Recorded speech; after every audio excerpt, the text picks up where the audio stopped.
Welcome, everybody. Welcome to episode number 24 of Sports Cards Live. This one I'm extra excited about. I think if you've been watching Sports Cards Live from the beginning, here's episode 24. I'm always excited about these shows. I just look forward to them all day long, all week long.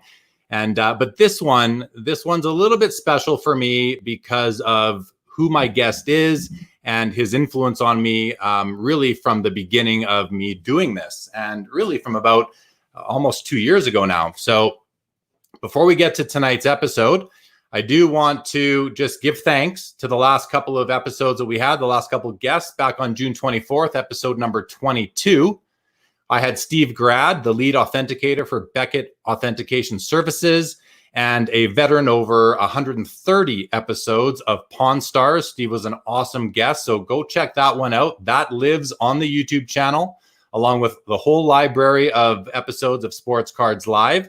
So go check that one out. I also want to thank Paul Lesko, the hobby's preeminent legal analyst. Paul joined me on Saturday night for episode number 23. An amazing guest. He gave us a real nice review of all the legal cases that are going on in the hobby. This guy, he's a lawyer, he's an analyst, and the information and the insights that he shared were really awesome. So that episode as well is on the YouTube channel. Please go check that one out if you have some time. And if you are willing to and want to subscribe to the channel, I would greatly appreciate that as well. Sports Cards Live on YouTube.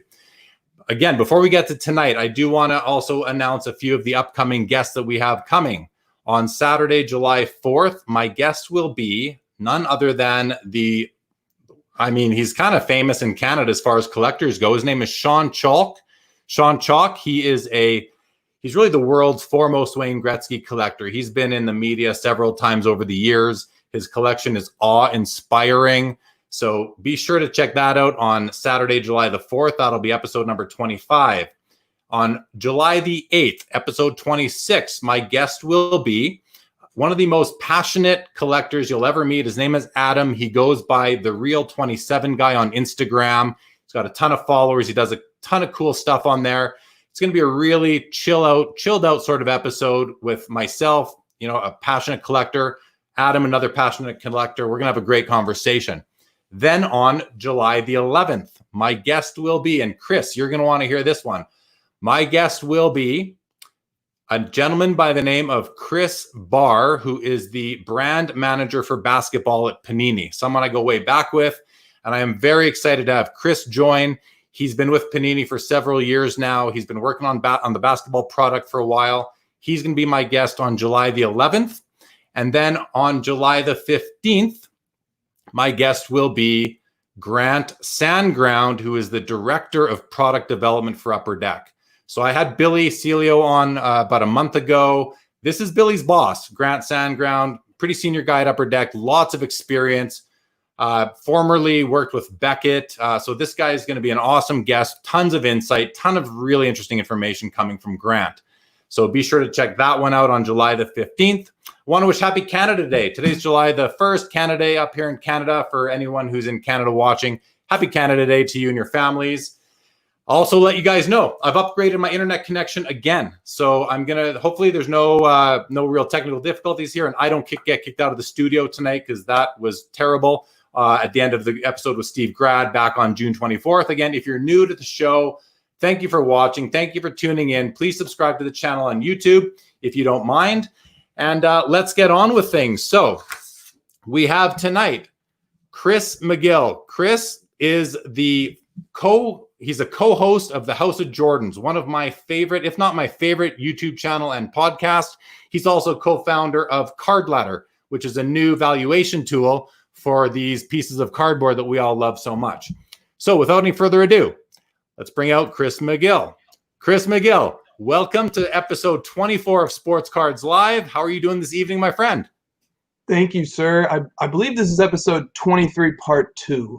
That's a good point. To be technical here, just for the, where am I? There we are, for the Jordan numerology that we love to dweeb out about. And what a tremendous lineup of guests I'm not worthy of being sandwiched in between the level of guests that you've had. I've been watching Sports Cards Live from episode 1 with Carvin, and it's only gotten better somehow, and that's set quite a bar.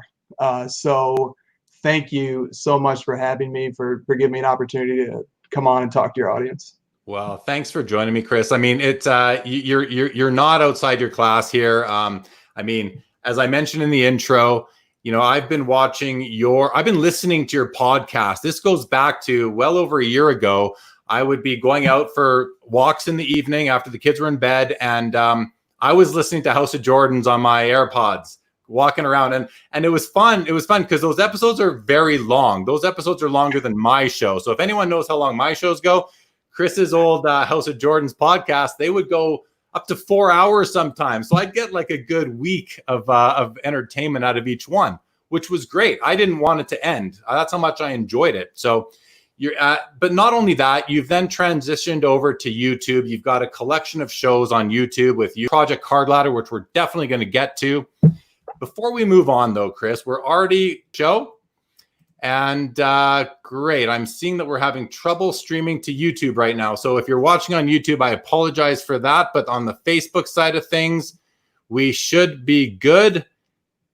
We will just continue. So first of all, we have Sean. Sean was excited for this one. Thank you, Sean, for that comment. Rodman, hope you're here, buddy. Hope you're here now. Always great to see you, my man. Thank you for tuning in. Super Striker, can't wait. Hopefully you made it tonight. Ziggy's in the house. Ziggy, welcome to the show. Every one of your interviews is better than expected. I appreciate that, Ziggy. I appreciate that a ton, man. Thank you so much. Amish Dave, what's going on, Jeremy? Man, just another night of Sports Cards Live. Hoping that it's I'm not hoping. I know this is going to be a great episode. I'm super excited. We're going to get to it, but let's just say hi to everybody still. Thank you for the Happy Canada Day. Awesome. Super Striker, the best show on the internet, man. Thank you so much. Personal Finance Dad, welcome to the show. Thank you for watching Sports Hobby Culture. Get your popcorn out, brother. Thank you so much. What else? What does my shirt say? I'm wearing my ComC shirt tonight, Jeff. It says, buy your next card on ComC. I try to wear hobby shirts when I can. And I always say, if you're going to be on I got people from Upper Deck coming on, people from Panini, send me a t-shirt. I'll wear it during the episode. I love all these t-shirts. So come on in. Terry, welcome to the show as always. Vegas Puck. Yes, Chris Barr at Panini is well known as Vegas Puck all over social media, even eBay back in the day. So he will be my guest coming up on the 11th of July. Ziggy says, small community of awesome friends. This show is going to take off. Best interviews live with real answers. Thank you, Ziggy. Always appreciate your feedback and your reviews on your channel, guys. Ziggy has a YouTube channel called Ziggy No, just like his name on the comment there. Check it out. He does a weekly YouTube content review. He's featured Sports Cards Live several times. Ziggy, much appreciated. Thank you so much. Yes, really enjoyed 90s Basketball Cards channel. I enjoy that too. Watched an episode today, actually, with all the graphs talking about Card Ladder. An excellent episode. So I just watched it this afternoon, actually. Richie, the Mayor of Canada. Happy Canada Day. Welcome. Drive safe, Rich. I know you're on the highway right now. Be careful out there, my man. Going to send me a soccer shirt to wear. I will wear it, Super Striker. I will wear it. All right. And I will wear an Islanders shirt, Richie. I'll wear it for sure. All right, guys. Thank you so much. We're going to have a lengthy discussion. We got a lot of interesting stuff to talk about. So get ready to ask some questions because Chris is open to every question you may have. He said to me, bring out the tough ones, especially as it applies to Card Ladder. We will give him an opportunity to explain what Card Ladder is and get to that. Now, let's start the show. So, Chris, I like to explain to the viewers kind of how we met, how we know each other. You're not somebody that I cold call and said, oh, hey, my name's Jeremy. Do you want to come on Sports Cards Live? That's not what happened. So I'm also going to say that a couple of days ago, we were meeting up sort of in video on a video discussion. And I said to you, I don't remember how we met. And you reminded me how we met. Why don't you take this one? Oh, it's a great way to meet it because it has another layer of depth to it that speaks to why I love the hobby. So this is great. Okay, so like you said, we'd been doing the House of Jordans podcast for a little while, and there was a huge auction that ended, and we love to cover auctions that featured high-profile Michael Jordan cards for sale. And my friend Garrett Payton, who's involved with the card shop in Louisville, he's an amazing collector of Michael Jordan cards and many other players. He sent me a spreadsheet and he said, look, he's like, I tracked the top bidders, the winning bidders, their feedback scores on every Michael Jordan card in this auction. And guess what?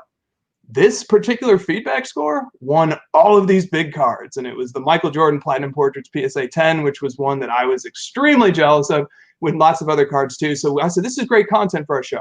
So we had a segment of our episode where we were analyzing the fact that somebody just bought a bunch of really big Michael Jordan cards. And then the day or two after the episode comes out, I get a Facebook message from you after I think you saw me post the episode in one of the Michael Jordan card collector groups. And you said, hey, man, I just wanted to say, hey, I like your stuff.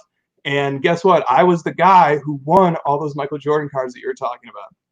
And I was absolutely blown away by that. So we started chatting a bit and just kind of became, buds. And that's a great way to meet somebody, is somebody who's getting all the cards that you wish you had. And then he contacts you and says, hey, man, what's up? So that is the story of how we met. Yeah, that's pretty funny, because I'm going for my evening walk, like I described before, and I'm listening to House of Jordans, my favorite, my really at that time the only podcast that I would listen to that actually kept my attention, that I wasn't like, okay, I'm kind of not interested. It kept my attention the whole way through, mostly because of your analytical approach to the hobby, which I just really admire and found very interesting. And I'm walking, listening, and I'm like, whoa, they're talking about me. I'm like, that. How funny is that? So, and you'll hear soon, if you listen to Chris's, if you guys follow Chris's various shows on YouTube, I do speak to that. So there we go. Just gave something away, but we'll get to that again a little bit later. So let's talk about your YouTube, your hobby content program, because I have been a fan from the beginning. And then all of a sudden you guys transitioned from just a podcast on iTunes and the other platforms over to YouTube. And now House of Jordan's actually had some visual attached to it instead of just audio. We could see what the three of you actually looked like, what your mannerisms were. It just allowed me as a fan and as a listener to feel like I knew you a little bit more. And before we move on with that, I want to mention that. So you have two co-hosts. One is your girlfriend, Christina, and the other is your cousin, Brian. And the three of you, you're all sports cards fans. You guys all love Michael Jordan. The show is called House of Jordans.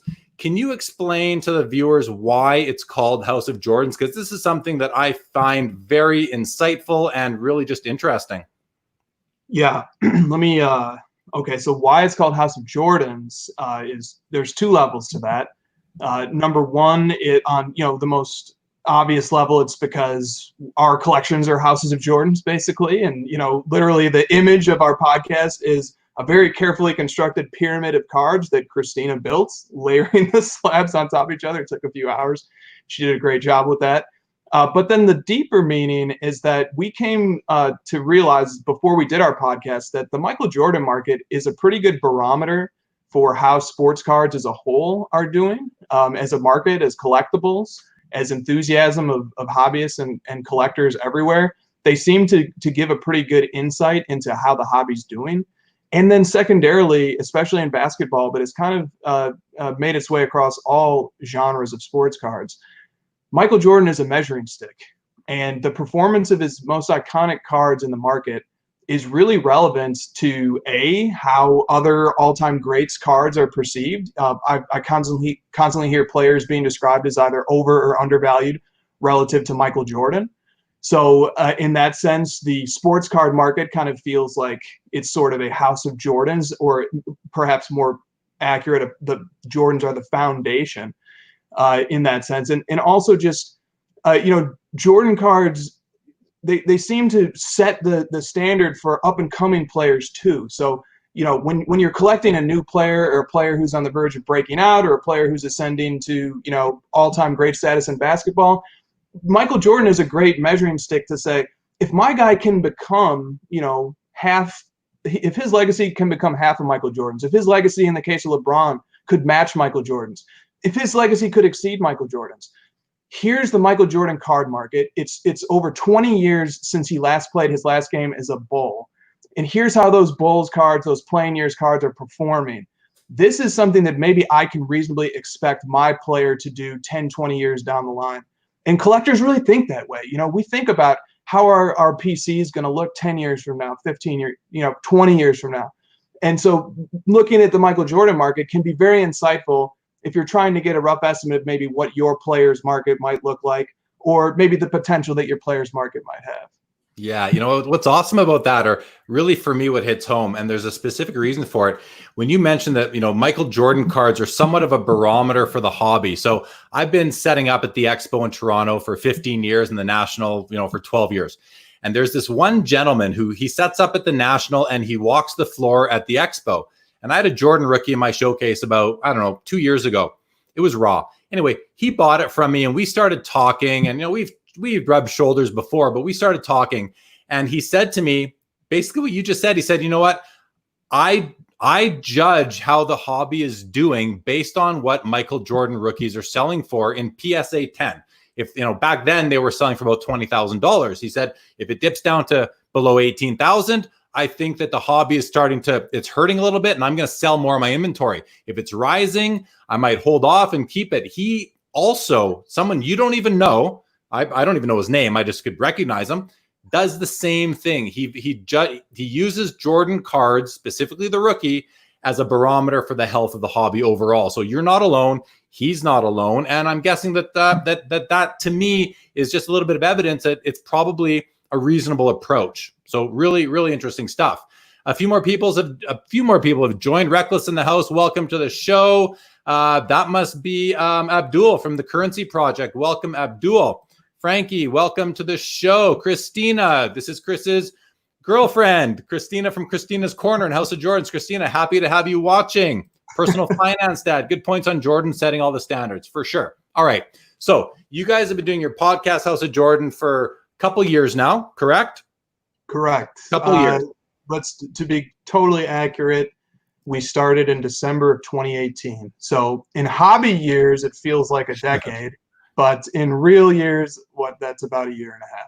About a year and a half. In COVID time, it's about 10 years. So you've been doing it for a while. I've been a listener from basically since probably February of 2019 then. So if I said a couple years, I overestimated, more like about a year and a half.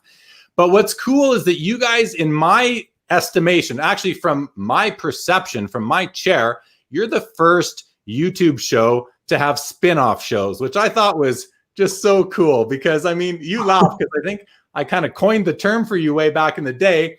And so your girlfriend, Christina, she was the first spin-off called Christina's Corner. So anyone watching, you go to the House of Jordans YouTube channel, you've got these different types of shows. You've got the House of Jordans, you've got Christina's Corner, which is the first spin-off, the first official House of Jordans spin-off. And then you've got your spin-off, which is called Conversations with Chris, which you just recorded episode 5 on Monday, which I know very well because I was your guest for that. So we're doing a bit of double duty here, but it just worked out that way. So my next question has to be, Brian, the third host of House of Jordans, when is his spinoff going to drop? Well, we've been pitching ideas to him. We said maybe he could do Ballin' with Brian because he seems to do so well at picking cards, definitely better than me.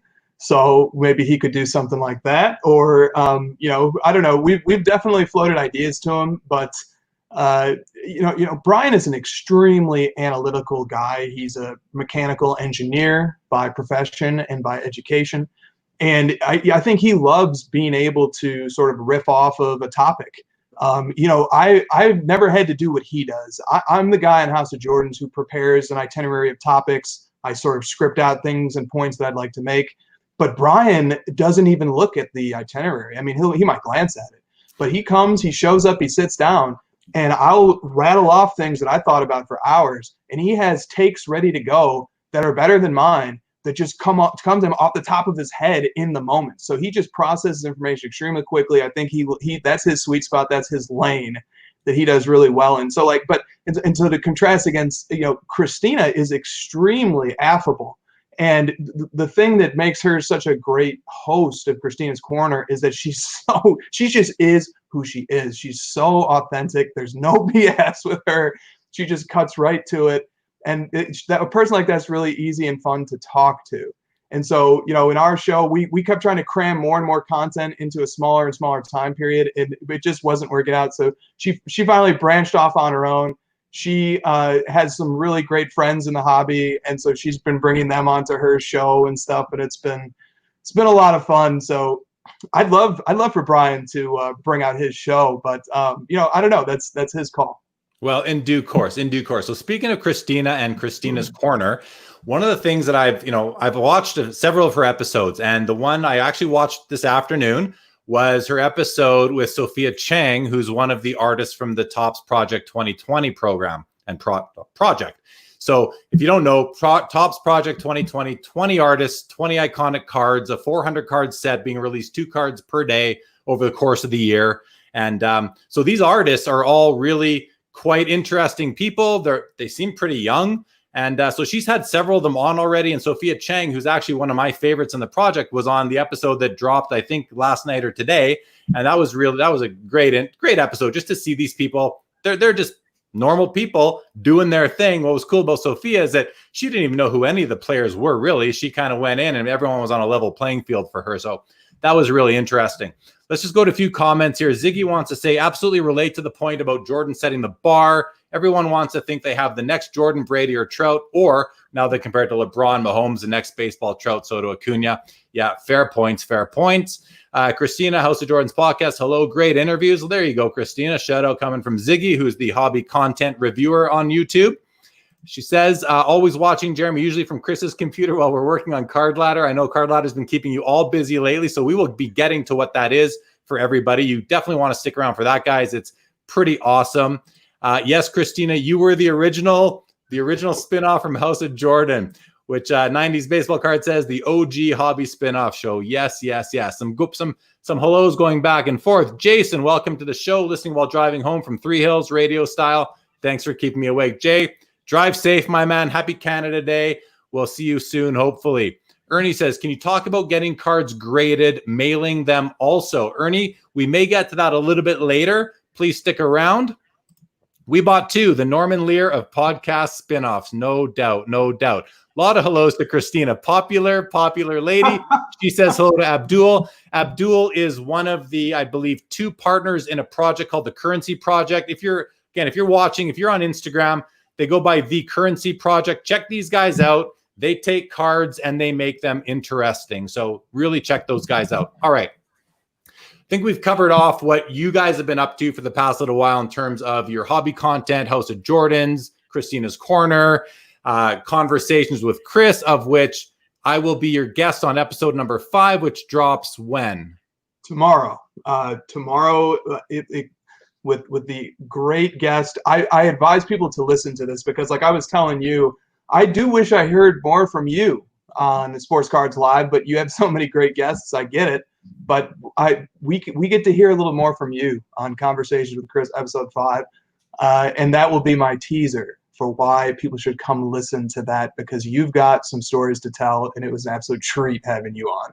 Well, thanks, man. I do appreciate that. It was my pleasure. And I did enjoy getting to sort of tell my story and sharing some more information about you in terms of me and how I kind of have been hobbying for so many years in my approach. So, all right, let's now switch gears. People want to know about Card Ladder because this is something that has been blitzed on social media as of late, all over Instagram specifically, all over YouTube.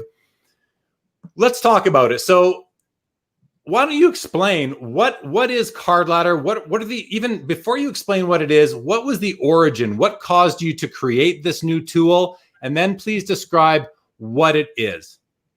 Yeah, so I can't tell that or any part of the Card Ladder story without giving a huge acknowledgement, a thank you, a shout out to, first and foremost, Josh from Cardboard Chronicles, who is, a unbelievably talented software developer and coder. It's not that I've worked with many coders in the past, but I can tell you this, working with him, it's a dream. He's brilliant. And, so he's the architect behind what you see when you log into Card Ladder. And I just want to send him a huge shout out because it's amazing working with him. And then I want to send a shout out to Christina, Brian and Nick, aka Stiff Arm Wax. He's the video producer of House of Jordans, and he also is responsible for all the visuals that you see on our social media platforms and stuff that relate to Card Ladder. And he's been amazing. Brian and Christina have been amazing. It's a dream come true to work on a humble startup project like this with those guys. So that's first and foremost. I just want to acknowledge those people. And all of them are indispensable. I can't even imagine trying to do what we're doing without them. So much love to those guys. So what is Card Ladder? Here's how I like to say it, but I should preface this by saying it's a lot of different things to a lot of different people. And it has a lot of different functions and a lot of different uses. To me, Card Ladder is telling the story of the hobby through data. And the reason why it's interesting to tell the story of the hobby through data is because you get very different quote unquote answers if you look at market activity versus if you were to conduct polls and ask collectors what they like and what they prefer. And both questions are important, and the answer to both questions are important. The answer that we're focusing on is what story does data tell? And to tell that story, we created something called the ladder. And the ladder is an algorithmic charting system that to put it simply, it just objectively analyzes incoming data on sports cards, and then it ranks them. And it ranks them based on their market performance. And so like right now, I think we're verging on 700 cards in our system. And every night we process the charts based on the new incoming data. And I just look at that list, and it tells me the story of the hobby. It tells me what players are hot. It tells me what cards are hot. It tells me what sets are hot. It gives me some insight into possibly what collectors are doing, how they're thinking. Gives me some insight. One of the statistics that we display is the total value of cards that's sold on a given day. Yesterday, of the cards that are in our database, almost $750,000 worth of cards sold yesterday. That's an important, and now compare that to the day before, it was roughly 200,000. So that's an important part of telling the story of the hobby. It's just somebody gathering all this data and presenting it to you. And then what I do is after I look at the chart every night and I see how everything got sorted, I type up something called ladder headlines. They write themselves. I just look at the ladder. I see, the ladder tells you cards that have made big moves. So like yesterday, on the heels of, speaking of the Michael Jordan 1986 Fleer 57 PSA 10, it sold for $77,000 at auction. It jumped several hundred spots to number 4 on the ladder, so you might be wondering, well, what cards are number 1, 2, and 3? And of course, that's Cam Newton, who's extremely hot right now on the news of signing with the Patriots. But so I look at the ladder and I see things happening, and I just create a narrative form, a narrative highlight reel of what's happening on the ladder. So that's like the first and foremost function of Card Ladder is it's a daily narrative, whether you want to look at it through the chart, whether you want to read the headlines, whether you want to really dig into the data that we provide, because we provide extremely detailed card profiles for every card in our system. You can get the story of the hobby every day delivered right to you in a way that's as objectively determined as possible. Very interesting, man. But I want you to kind of dive deeper into, as a user of Card Ladder, what does it do for me besides tell me a story of the hobby, and besides tell me the value of all the sales from yesterday and the day before? And I mean, I'm in it right now in a trial, and I've got some cards. I've added some of my own cards, but I can only add the cards that you've already added yourself. So, and I've noticed also that, if I own a PSA 8 Wayne Gretzky rookie card, for example, O-Pee-Chee, that maybe the PSA 9 is there and the PSA 7, but the PSA 8 may not be in the ladder yet. So I guess my question is, what can a user expect to gain from it, especially because I've described it as a valuation tool? Can you speak to the valuation tool capabilities of it? And despite the fact that not all cards are there, I think it's very understandable that, you guys just launched last week. This thing is, by the way, to anyone watching, we're talking about something that is brand new. This hasn't been around in the shadows for a couple years or a couple months. It just launched last week. And so not every card is contemplated yet in the ladder, but until they are, and we'll get to how that process works, what talk about how it can help people understand the value of their collection. I would love to. So this is one of our most important features, and it's called My Collection. And it's because as collectors, this is something that we all do.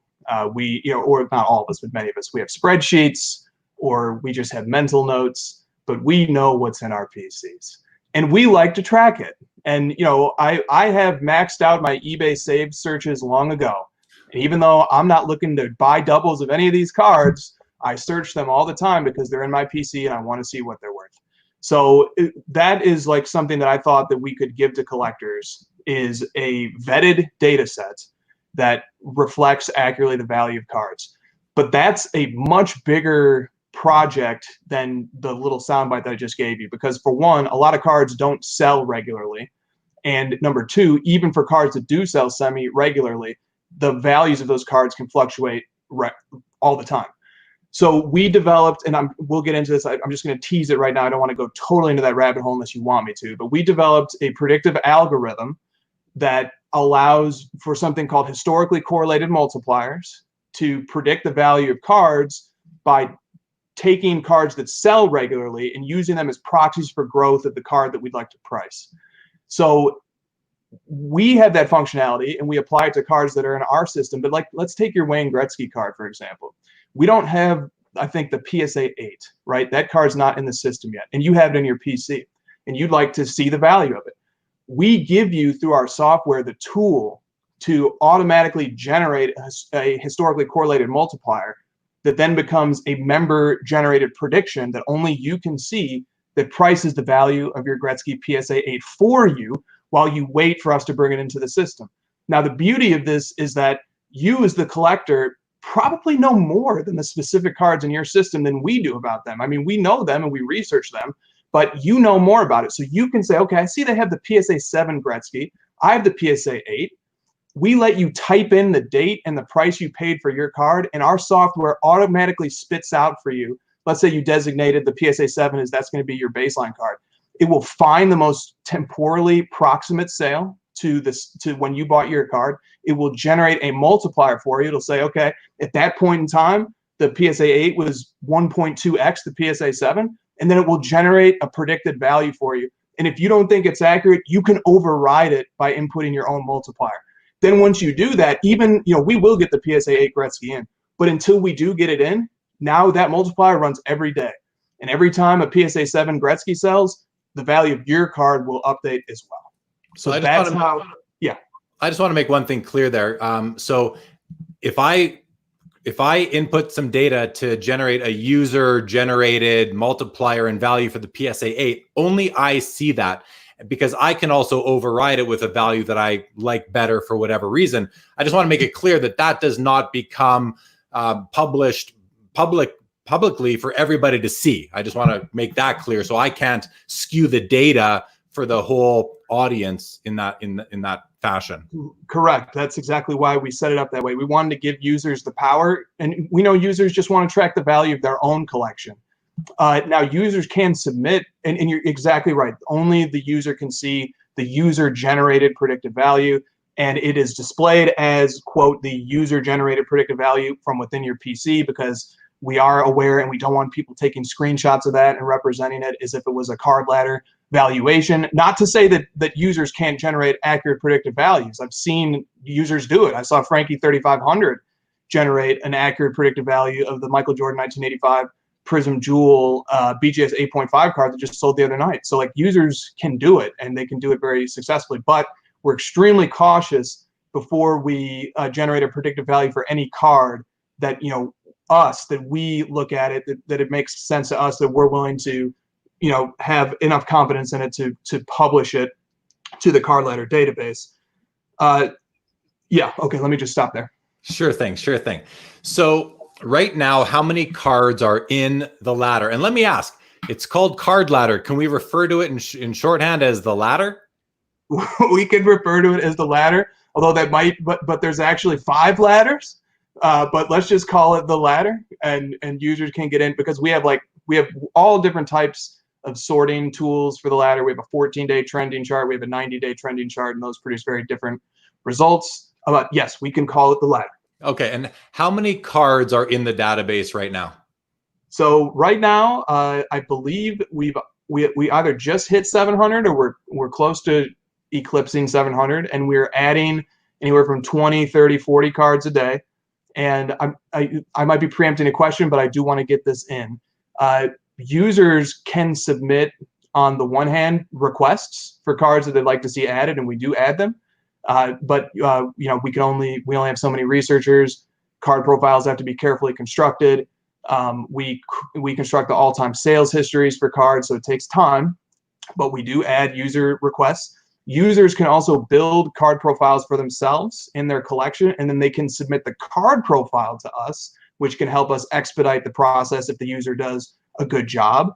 And we have tips and tools and suggestions for people to help construct accurate card profiles that, of course, we then vet and review and improve. So we have 700. We're adding many frequently, and the cards that we want to add are the cards that our members want to see. Those are the cards that we want to get into the system.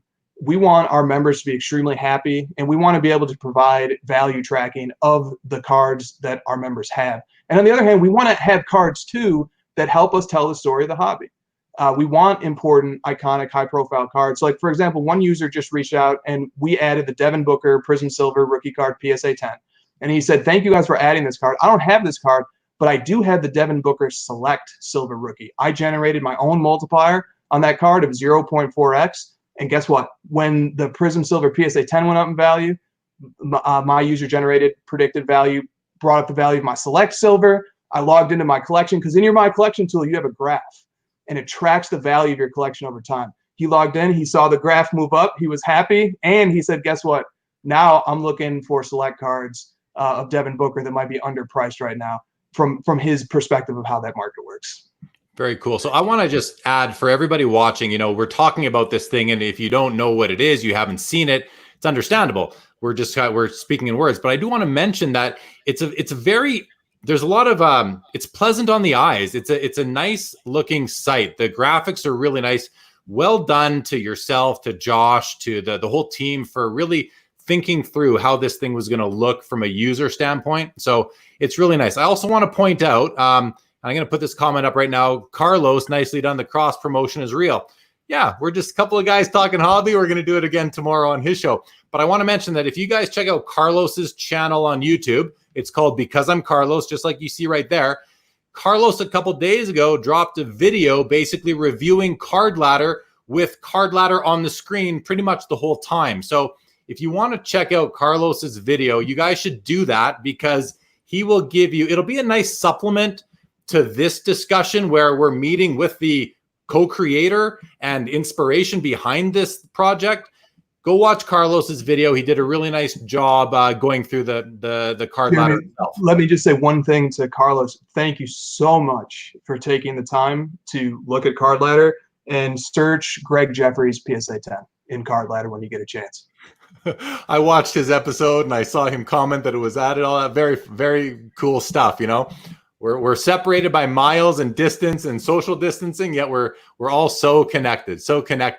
So we've got more comments. Oh boy, where did they go? Yeah, there's lots of comments. So we're gonna do some comments, and then we're gonna come back to Card Ladder, Chris, and we're gonna talk about something that I respect immensely about you and what you're doing, which is your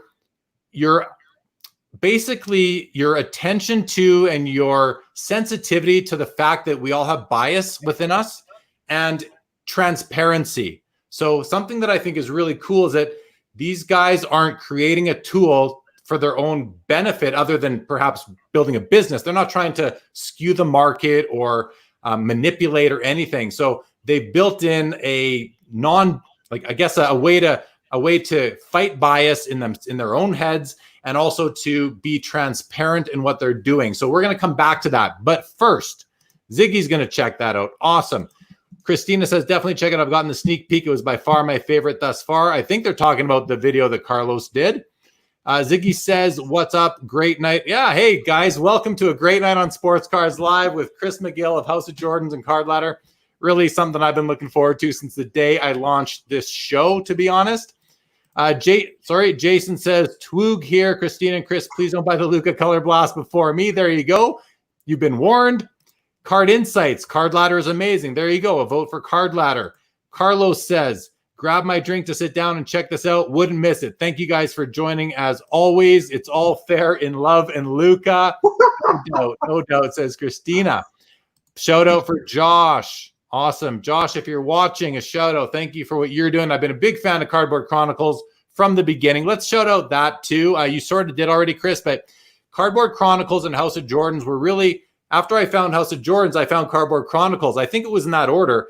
And Cardboard Chronicles are about hour-long episodes, interviews with collectors, and really telling the story of these collectors. So if you're a collector out there and you are interested in other collectors, which I think we all are because we're all in this thing together, right? Go watch some episodes of Cardboard Chronicles. They're just very entertaining. I'll admit I've watched some of them a couple times because there's nothing else I wanted to watch. So I'm sitting here sorting cards or whatever. I'll put that on in the background. So go check out Cardboard Chronicles, everybody. Jason says, I was in 1.5 cases of case break with Mavs today and nothing. Sorry to hear. Better luck next time. Happy Canada Day, everybody. Yeah, let's not forget it is Canada Day, and I am in Canada, so happy Canada Day. What do we got here? Lots of comments going back and forth from everybody. What does Ziggy say? Card Ladder to me is a great daily dashboard for sports card sales activity. I'm still learning the AI for the ladder. I find myself talking to the ladder and expecting an answer. Hey, better you're talking to the ladder than you're talking to yourself, Ziggy, so you're one step ahead there. Sean says, for Card Ladder, is it mainly stories about basketball, baseball, and football, or is hockey also in there? For collections, can we input our hockey players' PCs into the database that you guys have? Now, we will give this one to Chris, but I will say with some pride that a couple weeks ago or so, I was contacted by the team, and they asked me for a list of some of the most important hockey cards, and I provided them, 20 or 30 cards that are all now in the ladder. So I can tell you, Sean, they are in the ladder. But Chris, can you speak to, maybe expand on that, but also speak to, if you are a player collector, can you input all of your players' cards? You sure can. And that's one of the most important reasons why we wanted to have the My Collection feature available as soon as we launched. You can input any card you want to, and you can make as elaborate or as bare bones of a card profile for it as you'd like. And then the other part of the question is it mainly stories about basketball, baseball, and football, or is hockey in there also? So basketball and football make up the majority of the cards that are in our system right now. Those two sports are super hot right now. We know those two sports very well. We're gaining baseball. We've added a whole suite of Wander Franco, Bowman Chrome prospects and parallel rookie cards, which is a lot of fun. We've got, the key Mike Trout stuff in there, but we're still adding a lot of baseball and hockey too. We are extremely grateful to Jeremy for supplying a list of 30, big time iconic hockey cards that we added. We've got the Jaromir Jagr rookie card in there, the Mario Lemieux, which the Mario Lemieux is in the top 10 on our 90-day trending chart, which made me take notice of hockey immediately to see that card performing that well.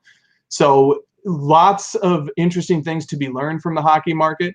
Lots of interesting things happen when you stack up cards from different sports against each other in the same database using the same evaluative metrics. But we're still beefing up on those, and that's just the honest truth. But if you want to definitely use the My Collection feature to track your hockey cards, we want you to do that. We want to make it so easy for people to track their collections. And in my opinion, you were mentioning kind of the UI of Card Ladder looks great. That the user interface, that was Josh who did all of that. He's amazing. And then the logo was designed by Nick, so he did a great job on that. And Josh made a beautiful My Collection feature. It just is very easy on the eyes. You get to upload pictures of your cards. You can make a very nice display of the cards that are in your collection. You can sort of sort them as like tiles and look at them. And then up top, you have a nice like portfolio, graph and statistics and data. It's a really fun tool. Yeah, no doubt. And I want to mention to everybody, I find oftentimes in the hobby, people are very critical of things and not very patient. I think this is an example where these guys launched the product.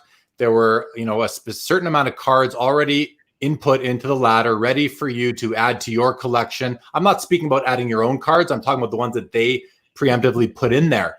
And I think it's important that we sort of let this thing grow over time. And because I can see this thing being a very important tool for the hobby, the greater hobby overall in time. It's just going to take some time and some patience on all of our behalves to let them get there and add these cards and add more researchers to the team as is necessary. So let's make sure that we're patient with these guys, and let's because I'm willing to be patient, but I also have some high expectations. I'm going to ask you in a few minutes sort of what the big vision is for this thing. But before we do that, we're going to get to some more comments because they are flying through here. So 90s B-Ball Card says Card Ladder is the speedometer for the sports card hobby. I think that's another cool way of saying it. Ziggy says, I would like to suggest a card ladder for cards under $100 or high transaction cards on a ladder. So take note, Chris, please.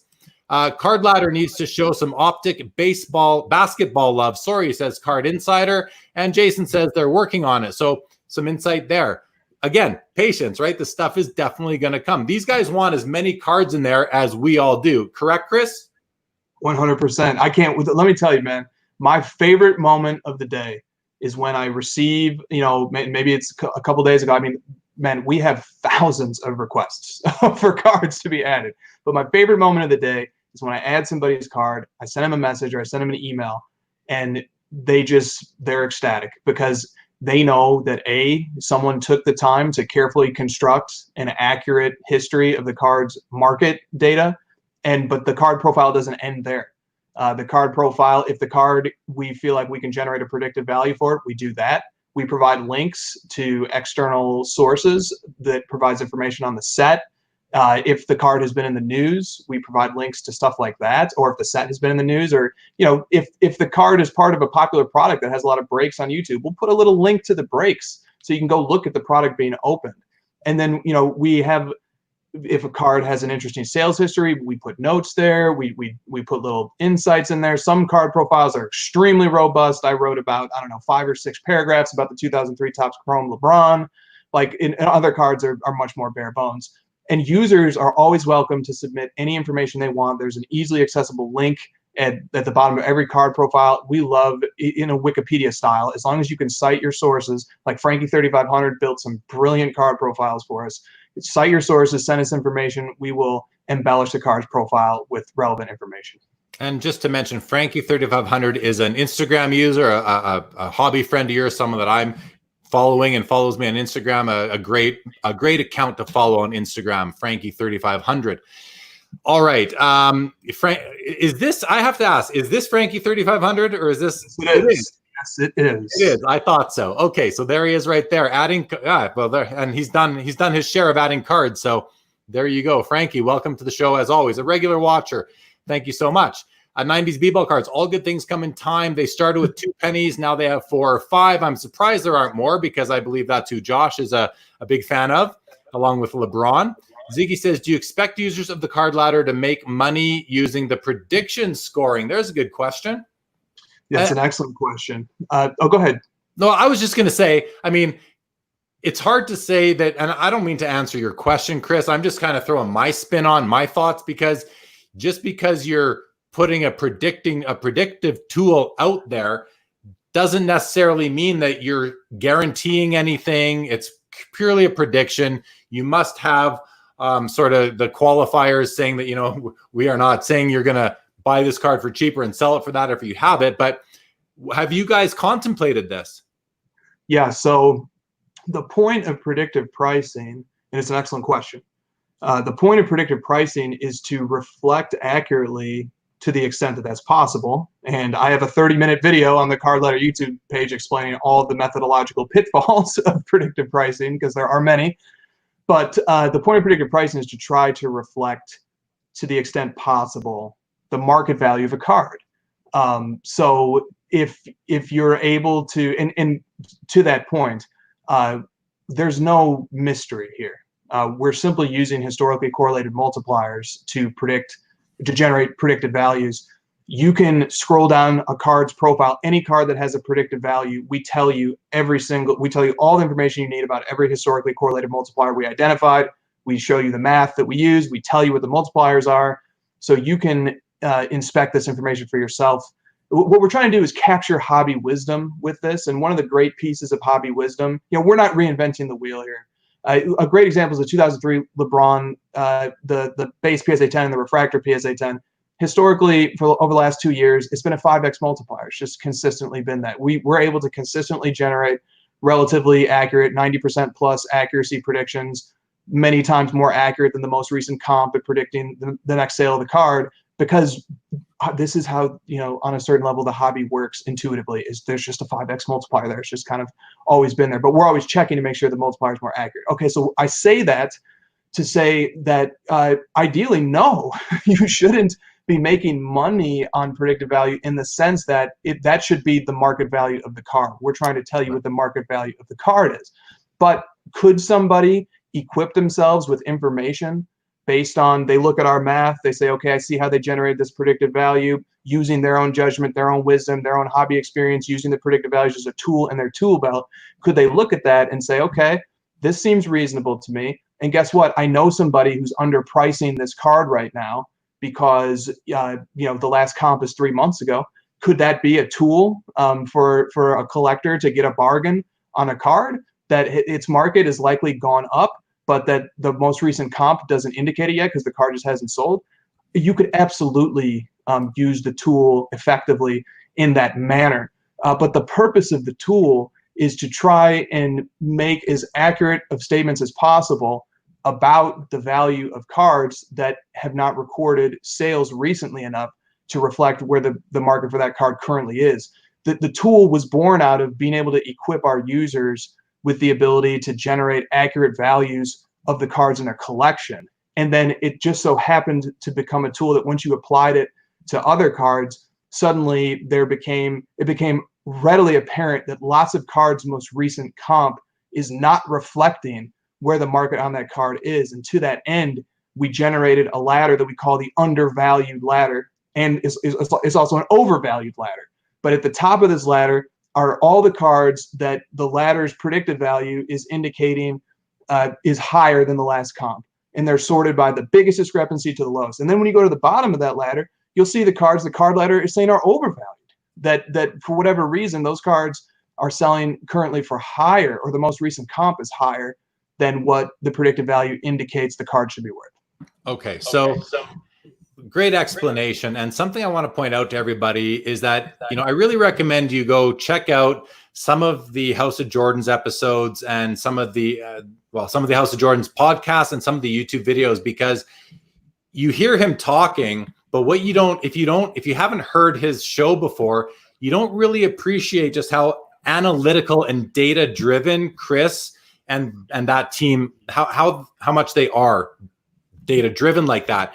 They're not just throwing darts here, guys. They're coming up with a scientific approach to using data to come up with these.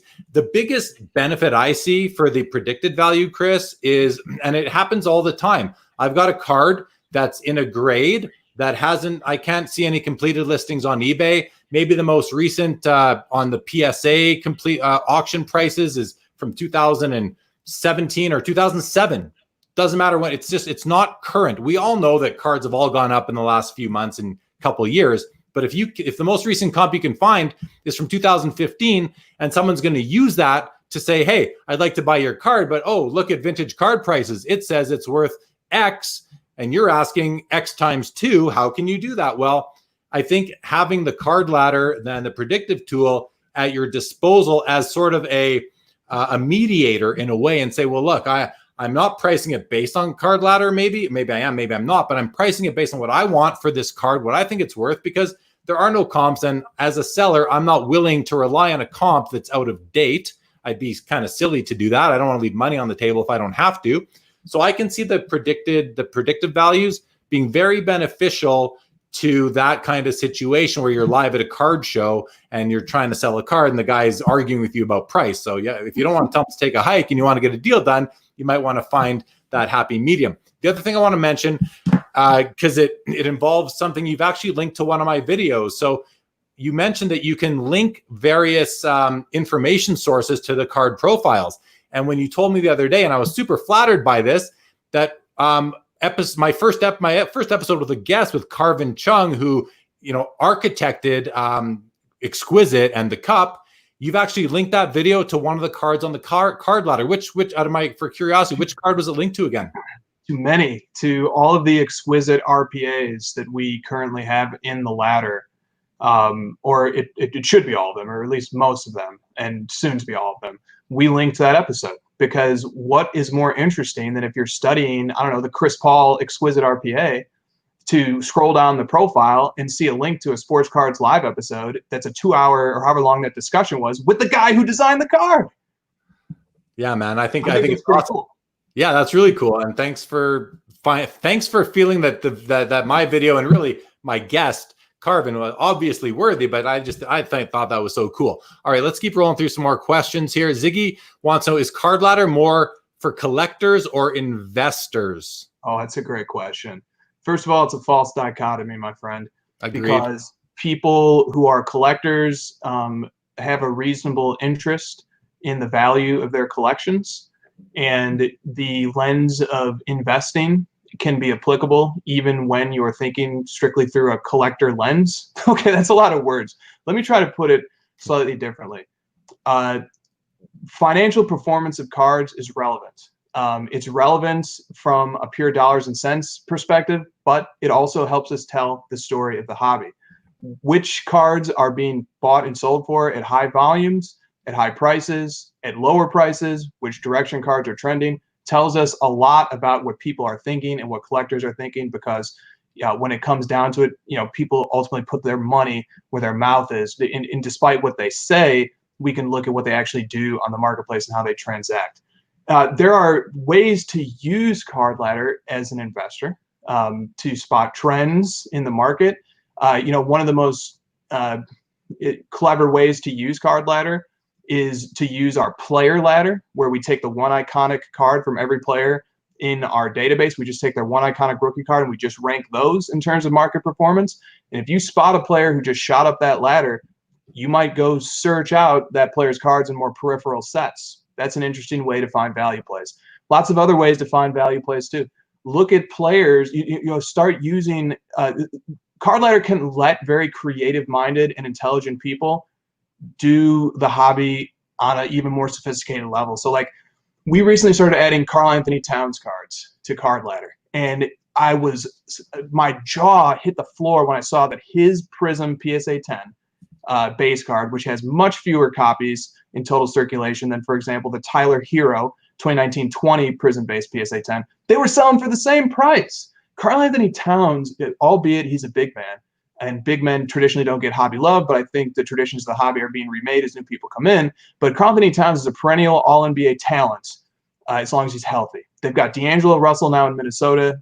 Minnesota started off the last NBA season very strong before being hobbled by injuries. They've only made their roster better. Karl Anthony Towns is a guy who should not be selling, in my humble opinion, for the same price as more peripheral, current, and last year's rookie cards like Tyler Hero. And that's no knock against Tyler Hero. What it means is that there's a market imbalance. So somebody clever can look at the ladder and discover that. And you know what happened? So they were both selling for about $150. We've now been tracking Towns for a little while. Towns is now $250. So people who are astutely watching the market can find value plays all day long because the data is presented in a systematic, in digestible format. And I just scroll the ladder. I'm too busy to collect right now because I'm just building information. But as I scroll the ladder, I see this stuff all day long. I try to slip it into the ladder headlines when and where I can. But honestly, there's smarter collectors out there than me who will look at this information and they'll make even better use of it. Now, but the thing about Card Ladder, and I submit this humbly and from a place of humility, the word investor or stock or things like that, you don't see it in our title.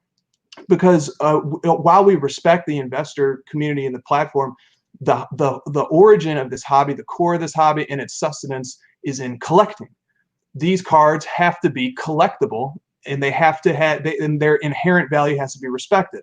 And I'm of the philosophy that even investors who are some of the most intelligent people in the market right now, and they're reshaping the market in their image, even investors, when they start getting those slabs coming in and they start putting these slabs on their desk, or whatever they do with those slabs, they display them, they set them somewhere, it's hard not to fall in love with cards. And it's hard to not see what it is that actually has always been propelling this market from the start. It's the collectible, it's the inherent collectability of these items. And the collector mindset, my friend, it always wins. The collector mindset will guide you right over an extended period of time.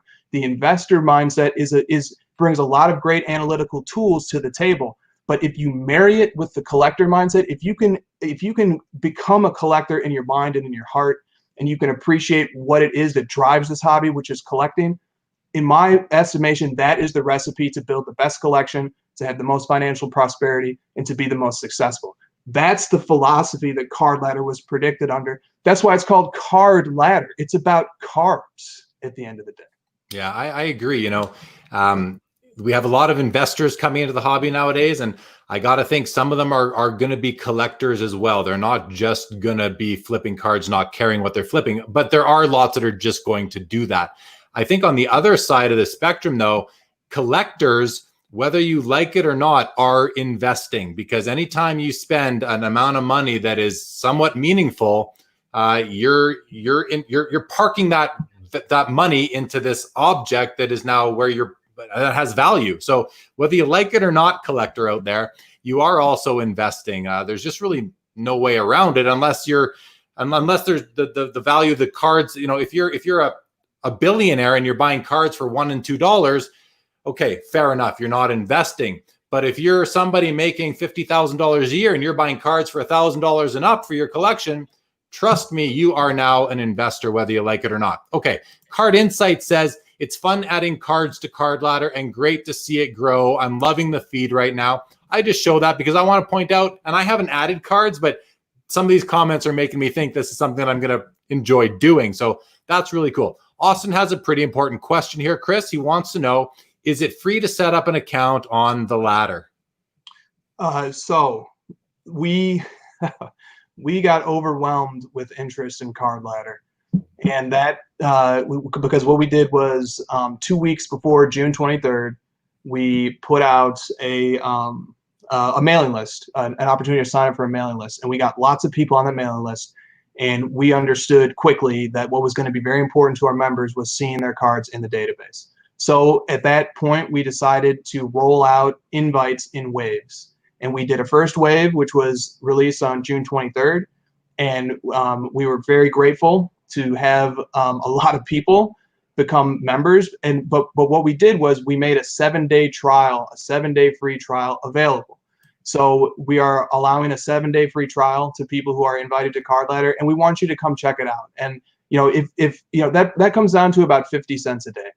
And honestly, we put a lot into the front end of this project, and we humbly ask that that people believe in us as well as we believe in the hobby. We all believe in the hobby. So that's the price point, is $15 a month or 50 cents a day, with a 7-day free trial. We invite people to come try it. And if it's not for you, or I've seen people say that they love it, but just they maybe want to see more cards. Totally understandable, completely understandable. And at the end of the day, man, like I said earlier, the thing I love to do is add somebody's card. It just makes them happy. It makes me happy to do that. I'm learning. I learn about cards. We love to add people's cards. We will get more and more cards in there. We want to have a member base that feels great, that feels like their cards are in the system, or that at least we have cards in the system for now that they can use to generate predictive values for their cards, like the person I mentioned earlier with the Devin Booker Prism Silver and his Select Silver. So we want to have that. And we're working, we're receiving submissions, we're adding cards into the system, but we want to make our members happy. So then we just did a second wave of invites. Again, the same thing. You get a free 7-day trial. You get to try it out. Obviously, cancel at any time. We want people to feel comfortable. We want people to get involved in this only if they want to be involved with a tool and a platform like this. So we did that, and now we have a lot of members. And now we're working really hard to make those members happy. And we're sort of democratically filtering what cards get added, because we're seeing the same people, we're seeing the same cards get requested numerous times. And so those kind of bump up the queue, obviously. But if you guys are reasonable, request to submit 1 card, 2 cards, a day, every few days, and or just dump them all in, because we'll get to them one way or the other. But that's what we want, man. We want our members to be ecstatic, and we want them to see all their cards, or as many cards as are feasible and are reasonable to be added to the system. Okay, awesome. And I think it's reasonable. I think $15 a month is a reasonable price. And I don't expect anything for free. You guys put a lot of time and effort into this, and I don't know about anybody else out there, but I don't go to work for free, so I don't think you should either. I think it's very justified. Okay, I want to just mention, Carlos also says that the user interface is definitely a strong suit of the platform. I had no issue giving credit where it was due. Again, watch his video reviewing, and it's an early review. He only had about 2 days of using the product when he gave it. I would suspect that Carlos, at this point or soon enough, is probably ready to give version 2 of a review, or a more in-depth, possibly. No pressure, Carlos. I'm not trying to, drop a make work project on your lap here, but I know you love doing your videos. I love watching them. So perhaps that is coming up soon enough. Christina, thanks for the shout out that I'm an asset to the Hockey Ladder. I certainly wanted to contribute, and I'm glad I had the opportunity to. It was really a privilege. And then Card Insights mentioned something that I forgot to mention earlier when I was talking about House of Jordans and the spinoffs. You also are doing another show. You're a busy guy, man. You're doing another show with Josh Johnson of Cardboard Chronicles, one of your partners in Card Ladder. You guys do a once a week episode or show called The Crossover. And basically, and I love the name because, number one, it's a crossover of 2 legendary YouTube hobby content programs. But the word crossover is used in our hobby when you're crossing over from one grading company to another. Now, whether that was deliberate or not, I don't know. But I like seeing that hobby vernacular being used in that form. Anyway, I thought that was really interesting. Okay, we're going to look at Sean's comment here. You just got yourself a customer based on player collectors. I would love to make profiles for my PCs. This makes me excited to be a collector with the use of your technology. I got an invite for the trial. I'm jumping in tomorrow. That's awesome. Frankie 3500 confirms my suspicion that was you, as I thought. Paul Cashman says algorithms can't predict choking in a playoff injuries or the athlete becoming a pariah. Excellent point, for sure.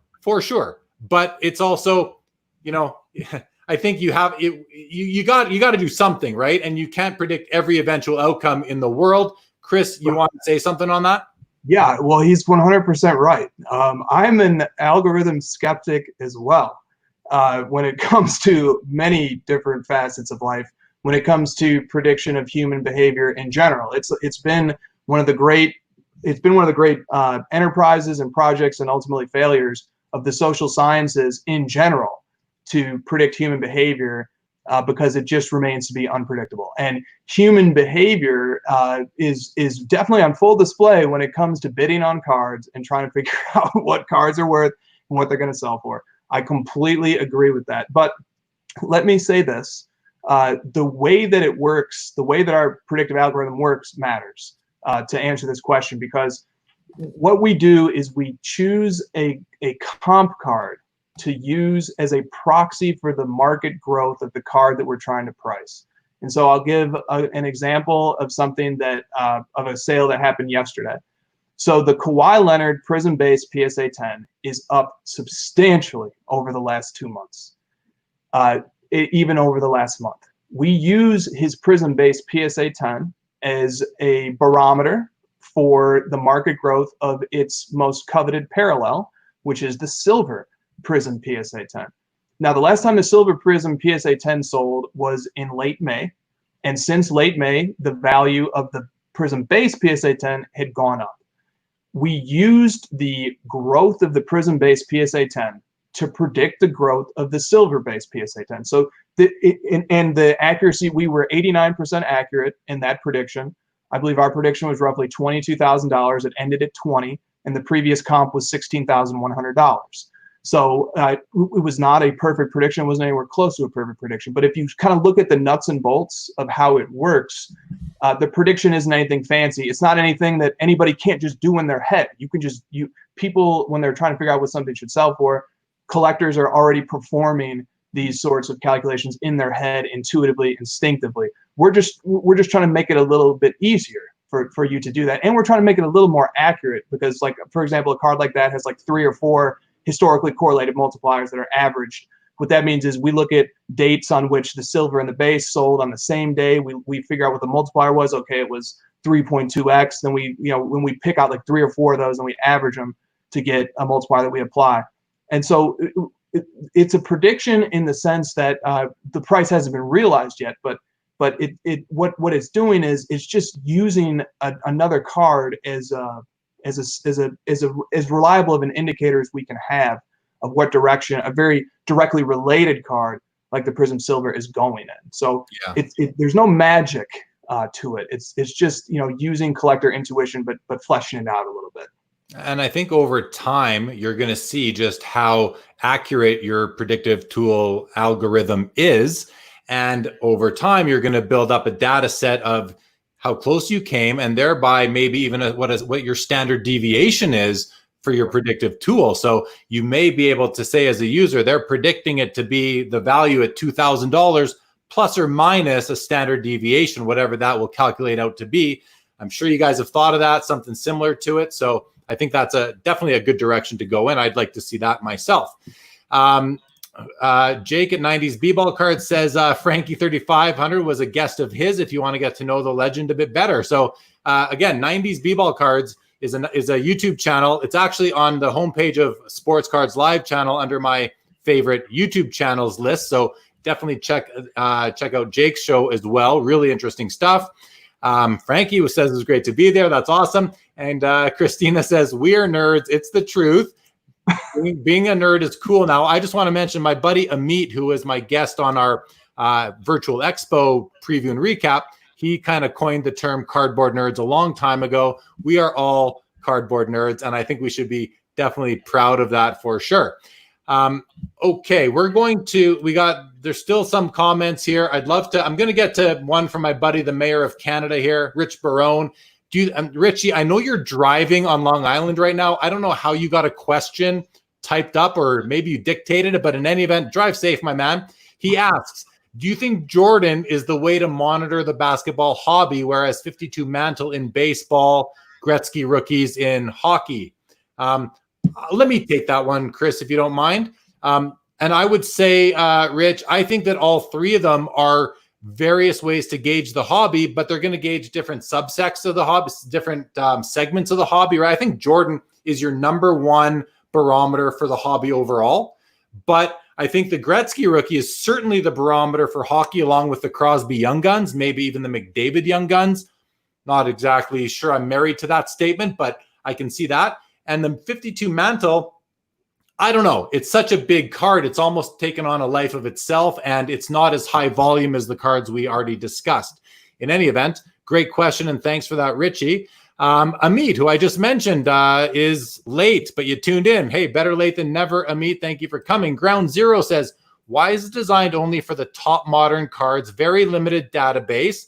The My Collection section of the tool is only for collectors that have cards on the ladder. So Ground Zero, I'll just mention, we've really addressed that in length already before, but this does provide a good segue into one of my questions for you, Chris, which is kind of the bottleneck in all this. It must be adding cards to the ladder.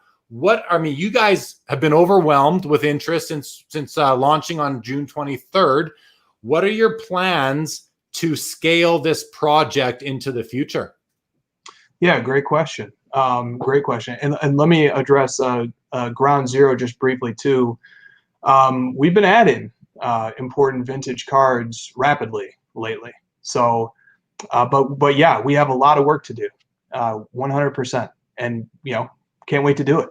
I look, at one point Josh said to me, he said, because Josh is an absolute workhorse. The guy has a motor that is unbelievable. And he said to me, though, it was funny. He said, look, you guys are working like long hours right now. Like, I don't want you guys to burn out. So, just take a break. And I said to him, I said, Josh, I said, what do you think I used to do in my free time, man? this. Yeah. I love to do this. You're doing it anyway. That's what I'm saying. This is so much fun. I just, you know how I am the furthest thing from an athlete, but you know how an athlete can go and play a sport and kind of zone out. When I'm adding cards, I zone out and I'm just looking at numbers and I'm seeing stuff and I'm seeing trends and I'm learning about sets and I'm relearning about sets and connecting to different cards. And look, the card ladder removes hobby blind spots. Look, I thought I knew the market, man. Before we started doing card ladder, I thought I knew everything. You know, I know what cards are hot. I know what players are hot. I know how this works. The ladder told me, slapped me in the face and said, "You don't know anything, sir." And so now hobby blind spots have been removed. It's amazing to like track different sects of the hobby. It's in different ways, 14 days, 90 days, all time, stuff like that. So as cards continue to get added and we get great, like one guy that just got added that Josh suggested is Aaron Rodgers.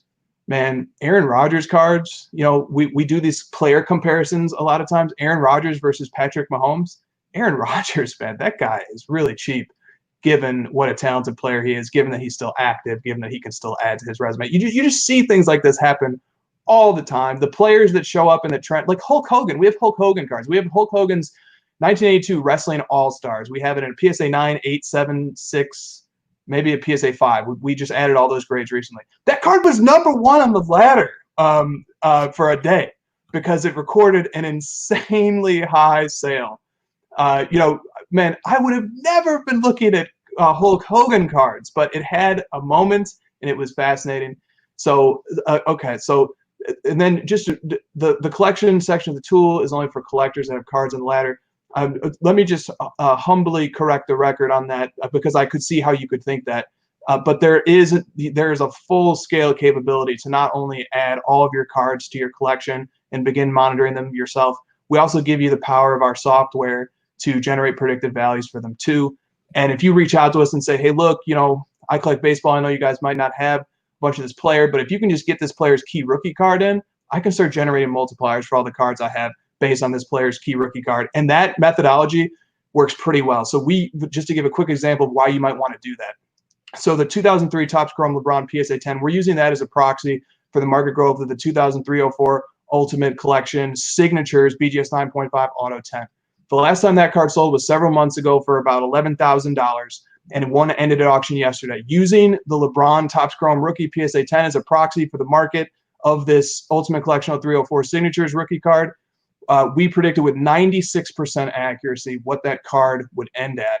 And whereas if you were going off the comp that was just a few months old, the accuracy of that comp was 54% or 52%. So, even if you have like a card from a totally different set, sometimes you can get a reasonable estimate just by having the one rookie card to predict, kind of the growth of other important rookie cards too. But the point is well taken, and we will continue to add cards, but we have to do it carefully, and we want to build a sterling data set. This is going to sound ridiculous to most people, but it's very important to me. I want one day a university researcher, maybe a grad student, maybe a professor, could come into our system and conduct with a high level of confidence in the quality of the data an analytical review or a research project studying the sports card market. I want my goal for our data set is to permit that type of work to be done. So we have to take our time. We have to build card profiles carefully. And with that said, the last week we've been building 30 a day on average, anywhere between 20 and 40. But please bear with us. We appreciate it.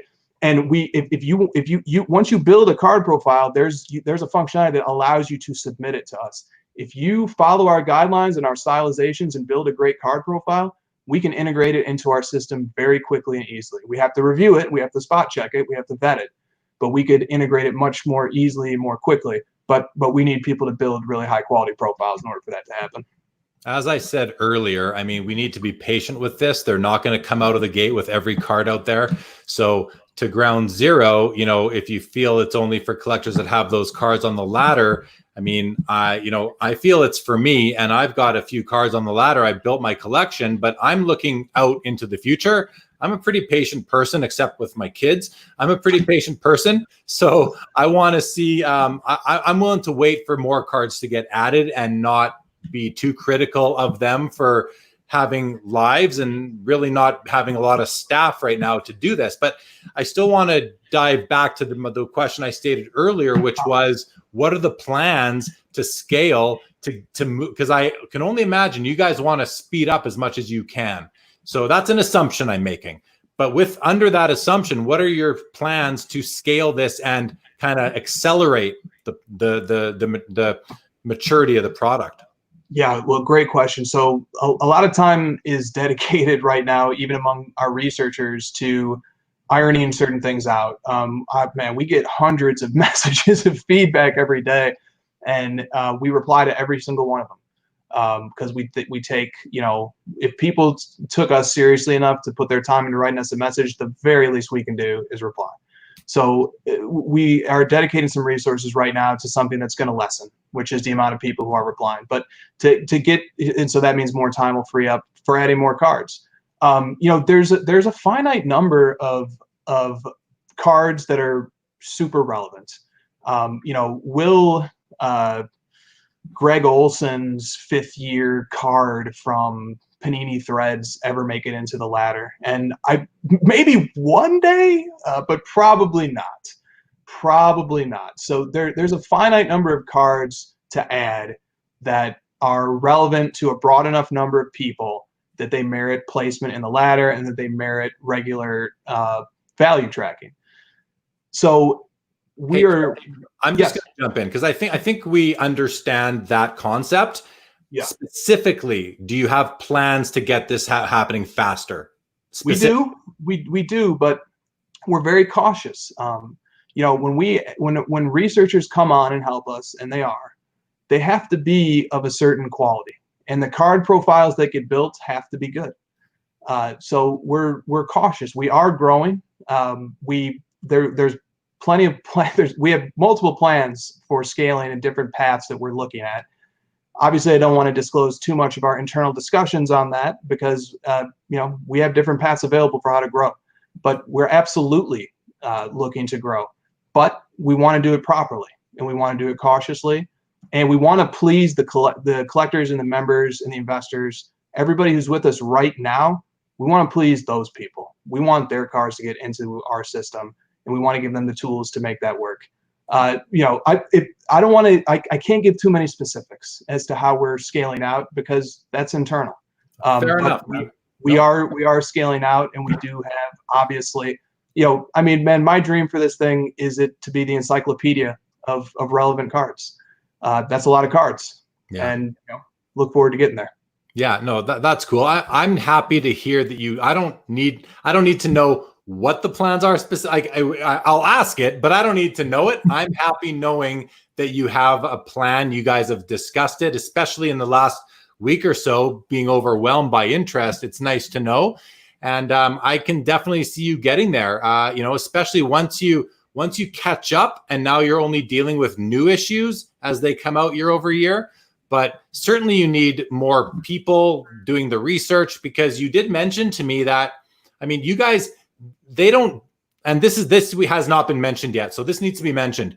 You guys don't just scrape eBay for all the sales that have been happening and put them in the ladder's database as data points. You guys actually, and this is what I think most people won't believe or will be like, wow, but you guys actually vet every single completed sale that comes into your ladder as a data point. So you actually you have techniques to figure out, was this paid for and was it shilled? So that to me is a pretty awesome thing that is actually a part of your bottleneck from adding more cards. So again, to the comment, we're still on the ground zero comment that's up on the screen right now, but really to anyone else who's thinking it, it just speaks to we need to be patient, let this thing build up and support it along the way, which is something I think we can all do. I want to also mention a point you mentioned just a little earlier when you were comparing Aaron Rodgers to Patrick Mahomes, and you said Aaron Rodgers is very cheap compared to Patrick Mahomes. Well, my comment to that is that's the way the hobby works, right? The veterans are not as interesting as the younger guys who are sort of on the upswing. So it's always the case. We see it in all sports. We see it in hockey where, Connor McDavid is selling for more than a Sidney Crosby, which makes in terms of the cup cards that just recently sold, which makes no sense to me because Sidney Crosby's a Hall of Famer who will probably get past the 5-year required waiting period and has 2 Stanley Cups or 3 Stanley Cups and all these other accolades, and McDavid has none of it. So except for a couple of individual awards. So you want to jump in with something? I need to gently push back, and here's how. And maybe this is a consequence of either people returning to the hobby after many years or investors who are reshaping the market. But if you look at who the hottest players are in the sports card market right now, on the player ladder, on card ladder, it's not like I'm just shilling for card ladder, but it's just my source of data. If you look at the hottest players on card ladder, Steve Nash is in the top 5. Steve Nash is retired. Steve Nash hasn't played basketball in a way that matters to most people in a long, long time, but his cards are performing exceptionally well. What's happening there is people in the hobby, especially the mindset right now, people are always looking for value plays. And if that card, his 1996 Chrome PSA 10 rookie card is very low pop in a PSA 10. The refractor is like single digit pop for the PSA 10. People saw these cards and they said, you know what? I think this is undervalued. I think what Nash was like a 2-time MVP, a terrific NBA player with a storied career. People said, you know what? Wait a minute, Luka Doncic, Prism Silvers are $3,000, and there's how many thousands of these? And I can go get a nice Steve Nash card and appreciate him and put that into my collection, and I can get it for how much cheaper? This is sort of the logic of the hobby that we're seeing play out right now. And you know who else is really hot on the ladder right now? Is Dwight Howard. Dwight Howard, the always amusing, very dynamic player. I think the same thing happened with him. People looked at him and they said, you know what? This guy would at one time, one of the best or the best center in the league for a long period of time. He's probably going to get a championship this year with the Lakers. So that's sort of like a modern influence there. But I would analogize that to Aaron Rodgers. I would say, look, Aaron Rodgers, there might just be people overlooking him. Fair enough. And I completely hear what you're saying. So what I think is happening is that collectors are getting more savvy. They're not being fooled by who's hot right now, who the big rookie is. They're also thinking to themselves, well, if these rookies are consistently selling at these prices, then these actual veterans who've got careers that are set in stone are actually undervalued, because instead of thinking these current guys' card values are going to come down to the point where the veterans are really the basis for value. So the younger guys' values will not come down. Instead, the veteran players' cards are going to come up, and I think, and maybe even surpass, as savvy collectors kind of catch on to this, which is something that I think a lot of people have caught on to and maybe keeping it sort of secret and saying, hey, there's good value there. But now, I mean, you're seeing a Tim Duncan's, his Chrome rookie PSA 10, just the base went from 150 when I bought mine last summer. Now it's doing $1,000. So I hear what you're saying, and I agree. Let's move on a little bit here. So I wanted to get an understanding for the big vision for Card Ladder. What are you guys like looking out into the distant future? And I think you already answered it. You said you see it, you want it to be an encyclopedia of relevant cards. I think that's an awesome vision for the product. I want to see it get there too. To my friend Jason's comment earlier about getting PC cards in there, I don't see that as being the main sort of the central service that the ladder provides. But I do like that as a sort of tertiary type of service, is that you can add your own players in there and build your own portfolio for your own collection using the Card Ladder's nice user interface and other tools. So you're kind of capturing a lot of different uses and user desires for that. So kudos for that. Let's continue. You had on your, and we're going to go back and forth a little bit here, but I just want to make the point that On episode 4 of Conversations with Chris, your guest was Dr. James Beckett, probably the most legendary name in the hobby ever. Awesome. And I found it really cool that you are creating this tool kind of in parallel with you having him on your show. And he's the guy who pioneered, price guides, really. There may have been some real amateur ones before, but he brought it to the masses, really to most effectively. And now here you are creating a tool that helps to either, reflect market values and even predict them, taking it a step further. What was it like for you as a collector, as a creator of a valuation tool, to sit with Dr. Beckett for an hour, hour and a half and talk hobby with this guy? What was that like? Well, it was tremendous. Dr. Beckett is an icon and inspiration. And, look, he has a podcast and he talks to everybody. And so, we reached out and Christina made the connection because everybody likes Christina. Christina is extremely likable. So Christina built the bridge. My friend Jordan Hagedorn has established a great relationship with Dr. Beckett. I reached out, said, hey, could we talk hobby? And, Dr. Beckett has a PhD in statistics. He was an associate professor or maybe an adjunct. He was a professor for some period of time teaching statistics.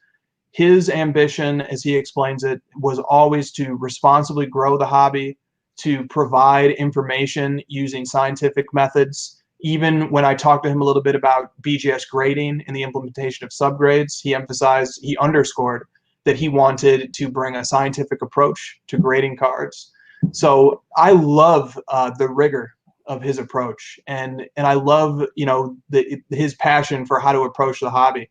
And as I was talking to him, at one point in the conversation, we were talking about the value of boxes and box prices, and he has a very keen interest in distinguishing buying boxes and opening product from gambling. And he says the way that you distinguish is if you have an edge, if you have an informational edge, then you're not gambling, you're doing something different. And he started talking about some of his different philosophies on that. And then at one point in time, he even said, "Oh, I'm giving away too many secrets now. Maybe I should just stop." And so, like, to have the hobby luminary himself, engage in conversation and make a remark like that he was perhaps, I don't know, I could die a happy hobbyist after that moment. And I even posed to him my classic questions that I pose to everybody. Who's overvalued? Who's undervalued? Yeah, hang on. Okay. I'm gonna pose them to you. So, but okay. I listened to the whole episode. I thoroughly enjoyed it, and you don't want to give too much away because let people go watch or listen and watch that episode. It's on the House of Jordan's YouTube channel. Everybody, you can go check it out there. It was very entertaining, and I just thought it was awesome to. Again, this is a guy whose name has been synonymous with the hobby since the mid to late 80s.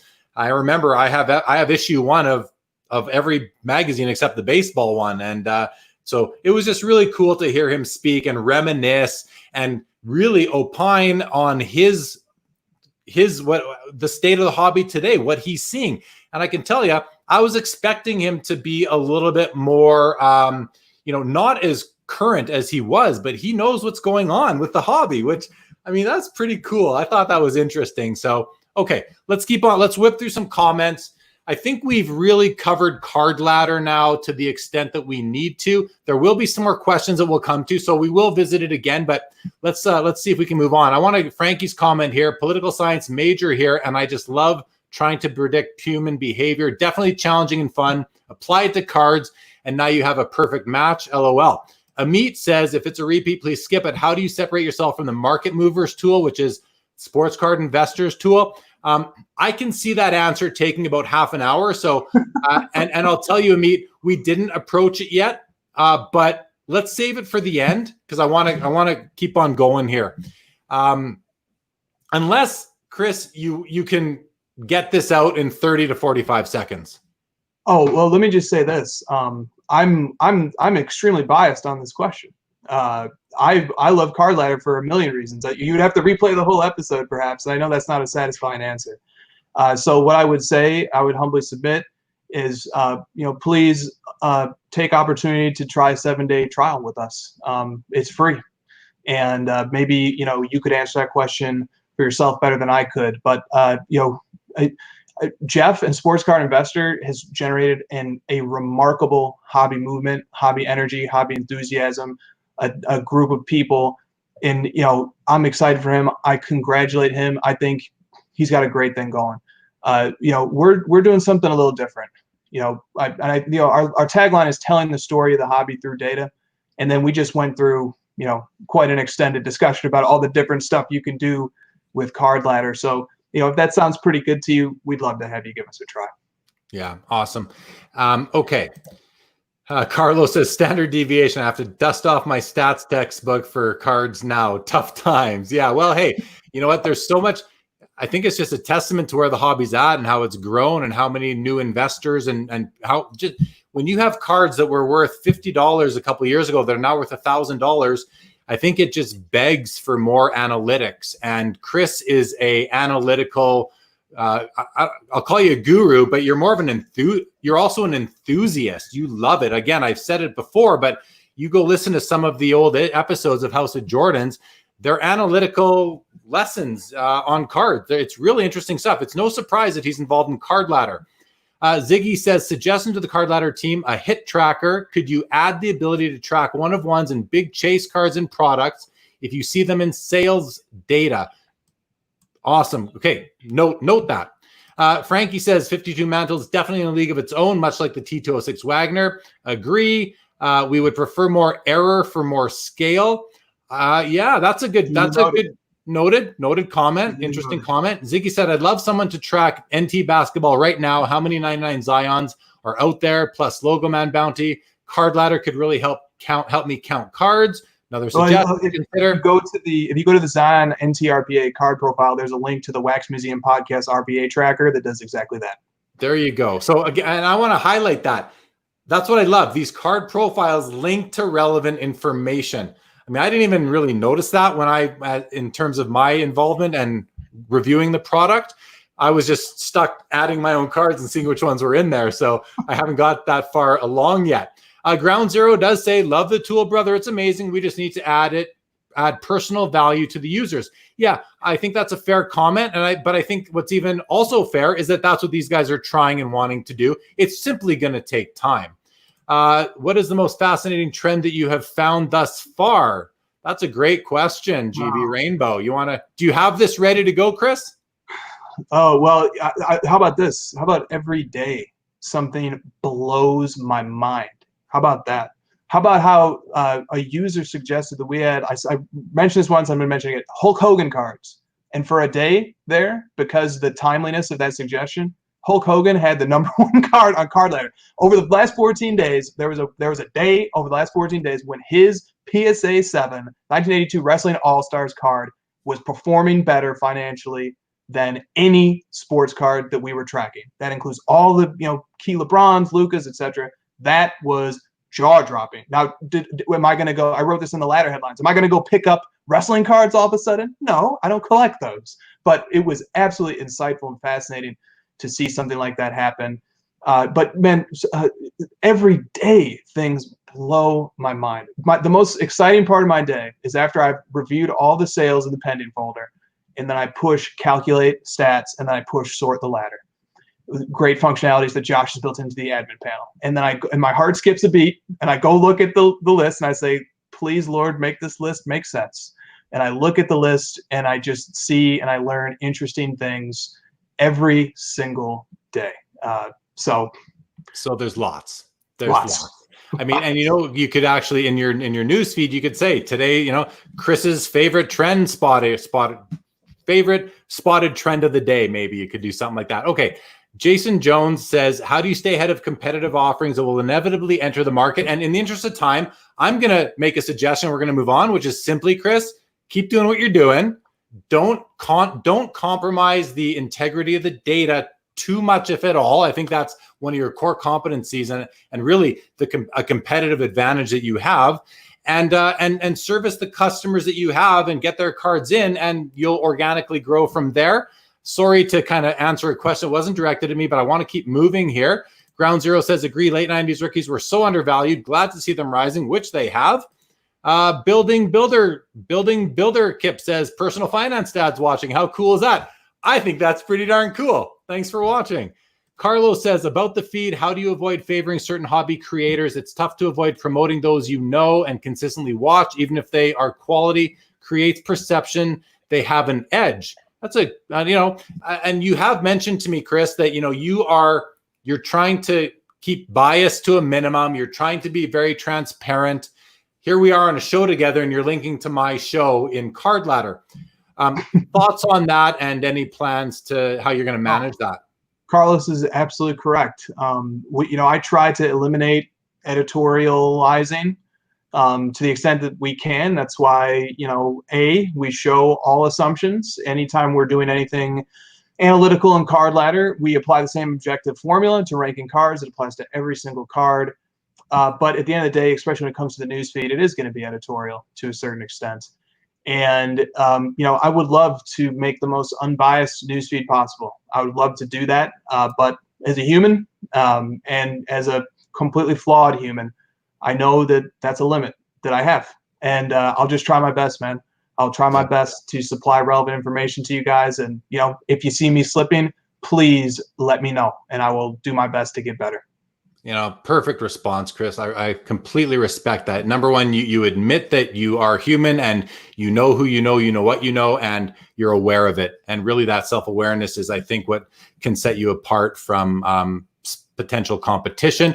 Frankie says, Shaq Beam Team members only PSA 10. That trend had me going, what? And you know what? I've been surprised too. I've been watching Shaq cards for a long time, and that card, I don't like the looks of it, so it doesn't interest me, but I'm kind of wish it did, because I would have been up several $1,000s had I bought one. You don't like the looks of the Shaq Beam Team? I don't, man. I way prefer his 92 Upper Deck card with the various images on it. I bought that card back in Cleveland in like 2011 for a PSA 10 for like $60. One just did 2,500.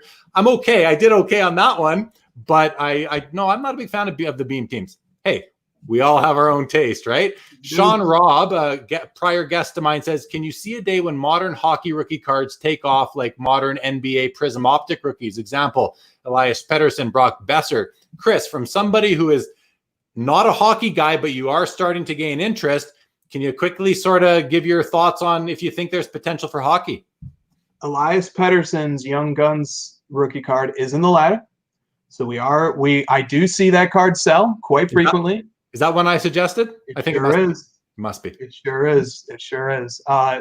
Look, so ever since Jeremy sent the hockey suggestions, Christina has been, growing a hockey interest. She bought some hockey packs that she ripped the other day.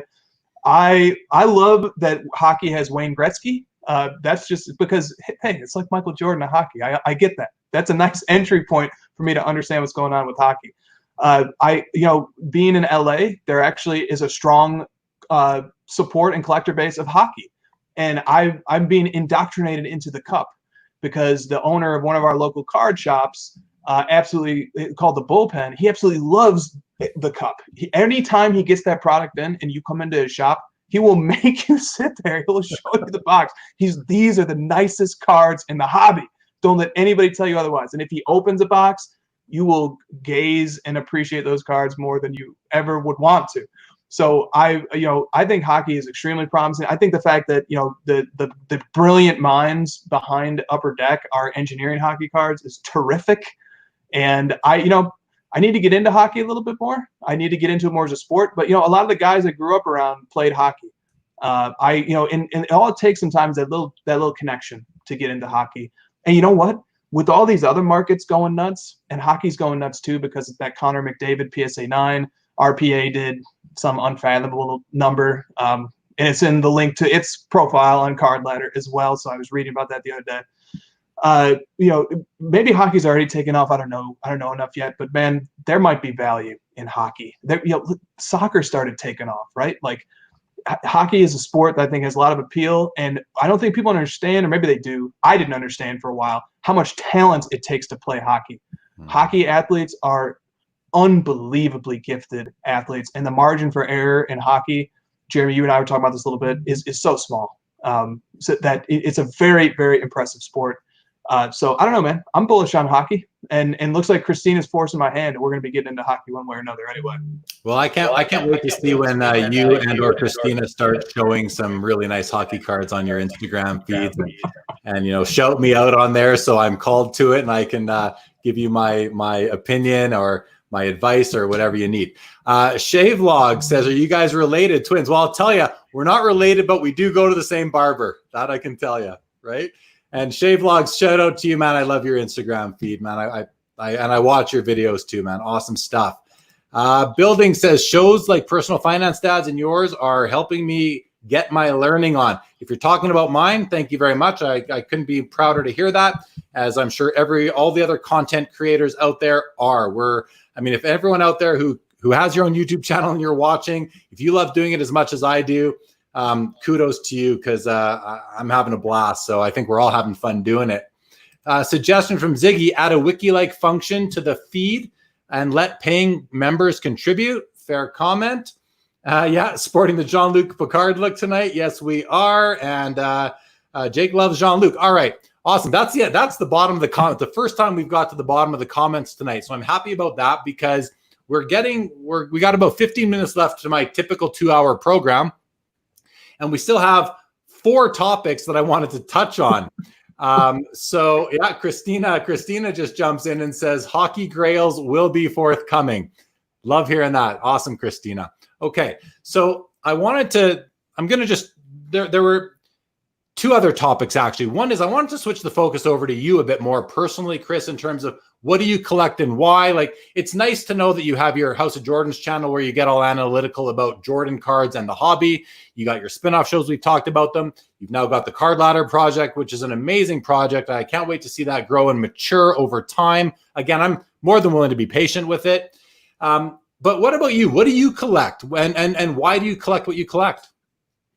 Yeah, I collect, together with Christina, Michael Jordan and Luka Doncic. Those are our 2 PCs. And I always say that, like, you can just show somebody a card and it can tell you quite a bit about their collection. And here's one I'll show you. This is a PSA authentic Luka Doncic 2018 rookie card, Prism base. It was signed at a Clippers game that Christina, myself, Brian, House of Jordan's co-host, and his girlfriend all attended. And here is the ticket stub.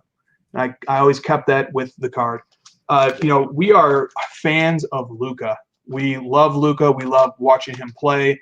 We've traveled. We've obviously seen him play in Los Angeles against the Clippers here locally. We've traveled to the American Airlines Center in Dallas to watch him play there. That card, the fact that, a great hobby friend of ours instructed us for where to get our seats so that we could make sure to get in there and get his autograph on time. We got there super early. We did it on his Prism base card for a reason, not for the value. I think the card would be more valuable if it was a PSA 10 than a PSA authentic signed card, but because of what it symbolizes. So that, that kind of tells the story of our passion for collecting and enjoying the career of Luka. And then on the other hand, let me show you another card that sort of can tell another part of my collecting story. And this is the Michael Jordan Scoring Kings PSA 9. This card was the card that eluded me as a child. When I would go into local card shops, that card was always sitting there with a $150 price tag sticker on it. And back when that card came out, I was 8, 9, 10 years old. It was way out of my budget. Didn't matter how many lawns I mowed. I was never going to be able to afford that card. So when I would look in dealer shops and look behind the showcase glass, and that card was always out of reach, this was the very first card I bought when I came back into the hobby in 2016, Michael Jordan, and it kickstarted a Michael Jordan collecting phenomenon. So there you go, my friend. 2 cards that sort of tell you kind of about me as a collector. I love it, man. I love the Jordan, the Scoring Kings there, because you said, it eluded you as a kid.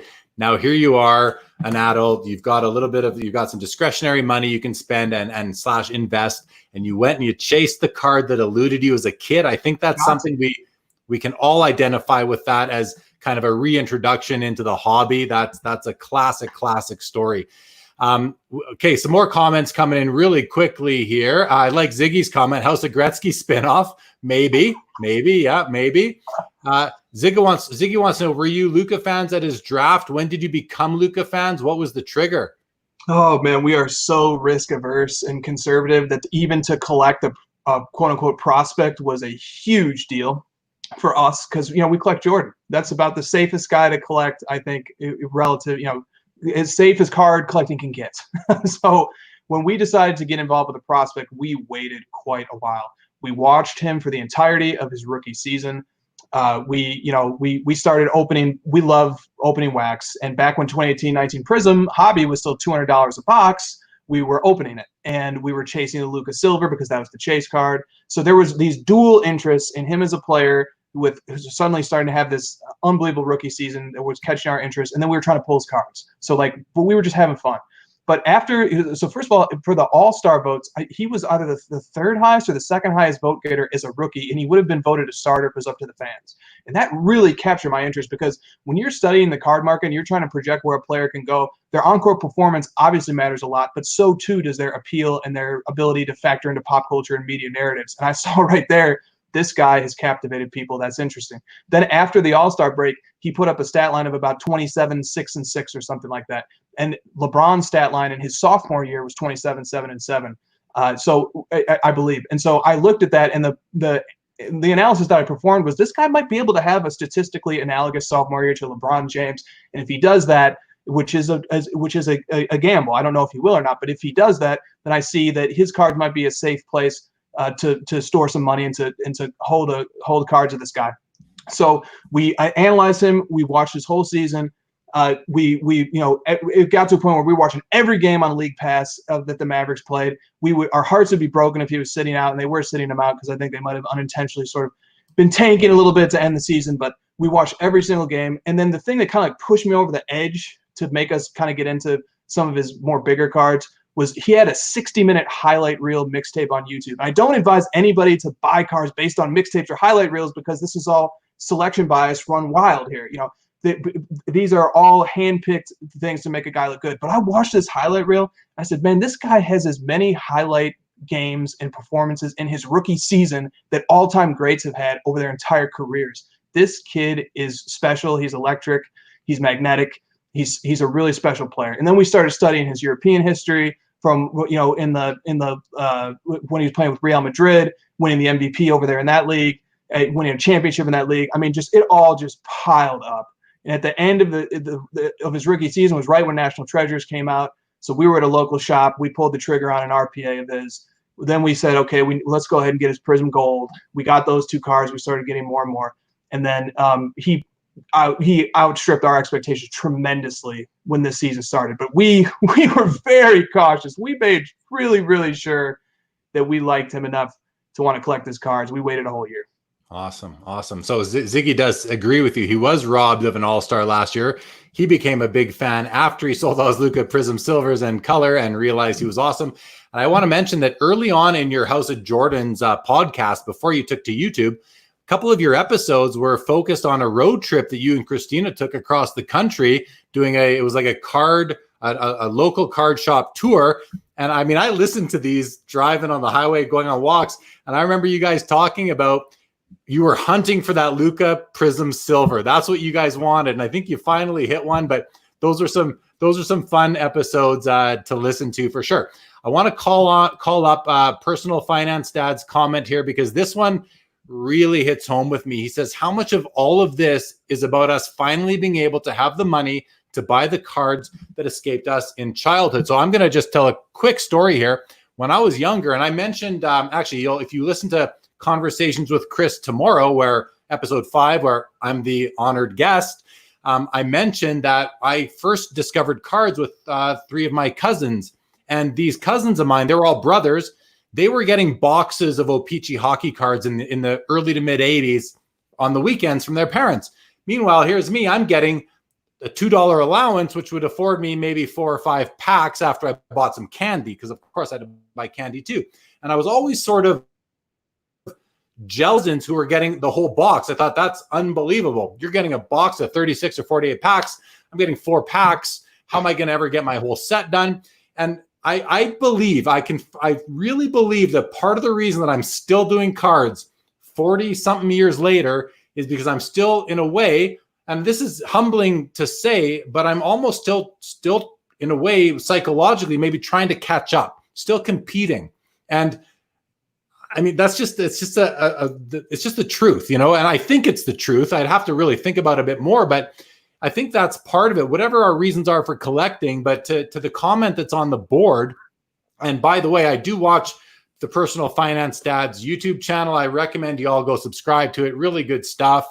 And speaking of subscribing, if you joined middle or late, if you're willing to subscribe to my channel, Sports Cards Live, please do. I'm trying to grow this thing, continue bringing everybody some excellent guests. And I do have some more awesome ones lined up and some more guys on my target list. So please do subscribe and check it out. But anyway, back to the comment on the screen right now. I think that's what a lot of it is about for those of us who were doing it as a kid.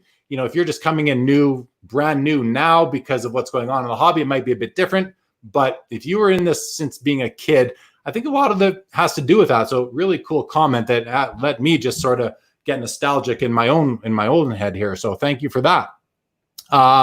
Scott says, I like seeing the basketball versions of hockey cards I own. Yeah, same here, especially when it comes to like PMGs and all that, where, that there may not be a long-standing brand equity in hockey for PMG, but because it existed in basketball, I think it's automatically transferable. Same goes for jambalayas, among other things. And then, Jake says, agree with what Personal Finance Dad said, as I certainly do. It was one of the highlights of my childhood for sure. Yeah, like so many of us, right? So many of us. All right, what is next here? We have still lots of comments coming on. Terry wants to know, what do you have for Jordan rookies, Chris? A reasonable amount. We have the 1986 Fleer in 3 different grades, which building those all-time sales histories is no joke. We have the 1984-85 Star XRC in 3 or 4 different grades. And in fact, shout out to Frankie 3500, who helped us construct, and in fact did the research to construct, the profile for the BGS 9.5, which is a Pop 3 and is only recorded ever. Well, there's 3 sales. One is an unverifiable eBay sale that we can't rely on. And then there's 2 that happen on the Beckett Marketplace that Frankie supplied sources. We were able to, long story short, we have a prediction up for that card and its value as well, but I won't spoil the fun, but go take a look at that card profile. So we have several different grades of the Star XRC. We have the 1985 Nike Jumbo card. Some people consider that an XRC. I probably do. We have the 1985 Prism Jewel sticker. We have that in a variety of grades, BGS and PSA. Really interesting notes about that card too. Not many people know about the large block and the small block variations. We include information about that in the card's notes. So nice little smattering. We do not have the Interlake currently, but definitely a good one to add. But we're growing. We're trying to grow everybody together. But we're getting there. Good stuff. Okay.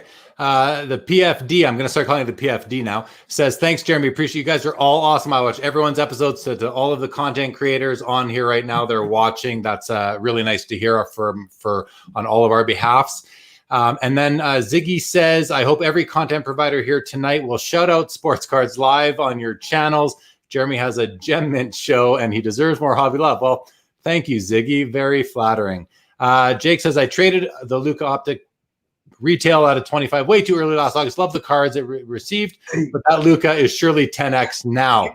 Can I tell a story about that card? Yeah, please. Jake offered it to me, and I foolishly turned it down. But we just didn't have the ability to buy it at that time. I went to a I went to a show before this COVID stuff happened. Christina and I did a few months ago.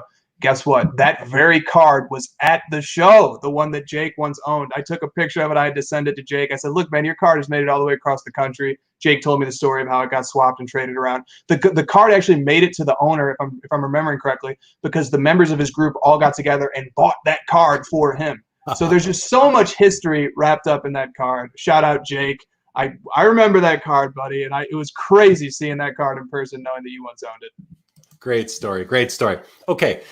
The next topic I want to discuss after covering off sort of you as a collector is, you are very active, and let me just interrupt myself. We're at the hour 59 mark right now. We're going to go overtime a little bit, but as I say, there's no rules. We can do whatever we want. So let's keep on chatting. We'll go a little bit overtime here. You are very active on Instagram. You've got a lot of followers. I want you to kind of explain to people who may be watching that don't play on Instagram as much as you, and I'm very active on there myself.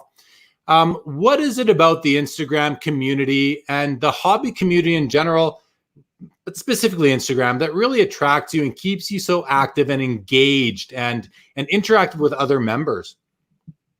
The ability to chat with collectors is huge. But how do you find people to chat with? Well, you need to network. How do you network? You show off your PC. And let me tell you, man, there's not many things that are as fun as taking a beautiful picture of your card. Sometimes I take like 30 minutes to get the right angle. And then I'm sitting there on my phone applying filters, trying to get it right, trying to make sure my bald, shiny dome doesn't reflect off of the slab.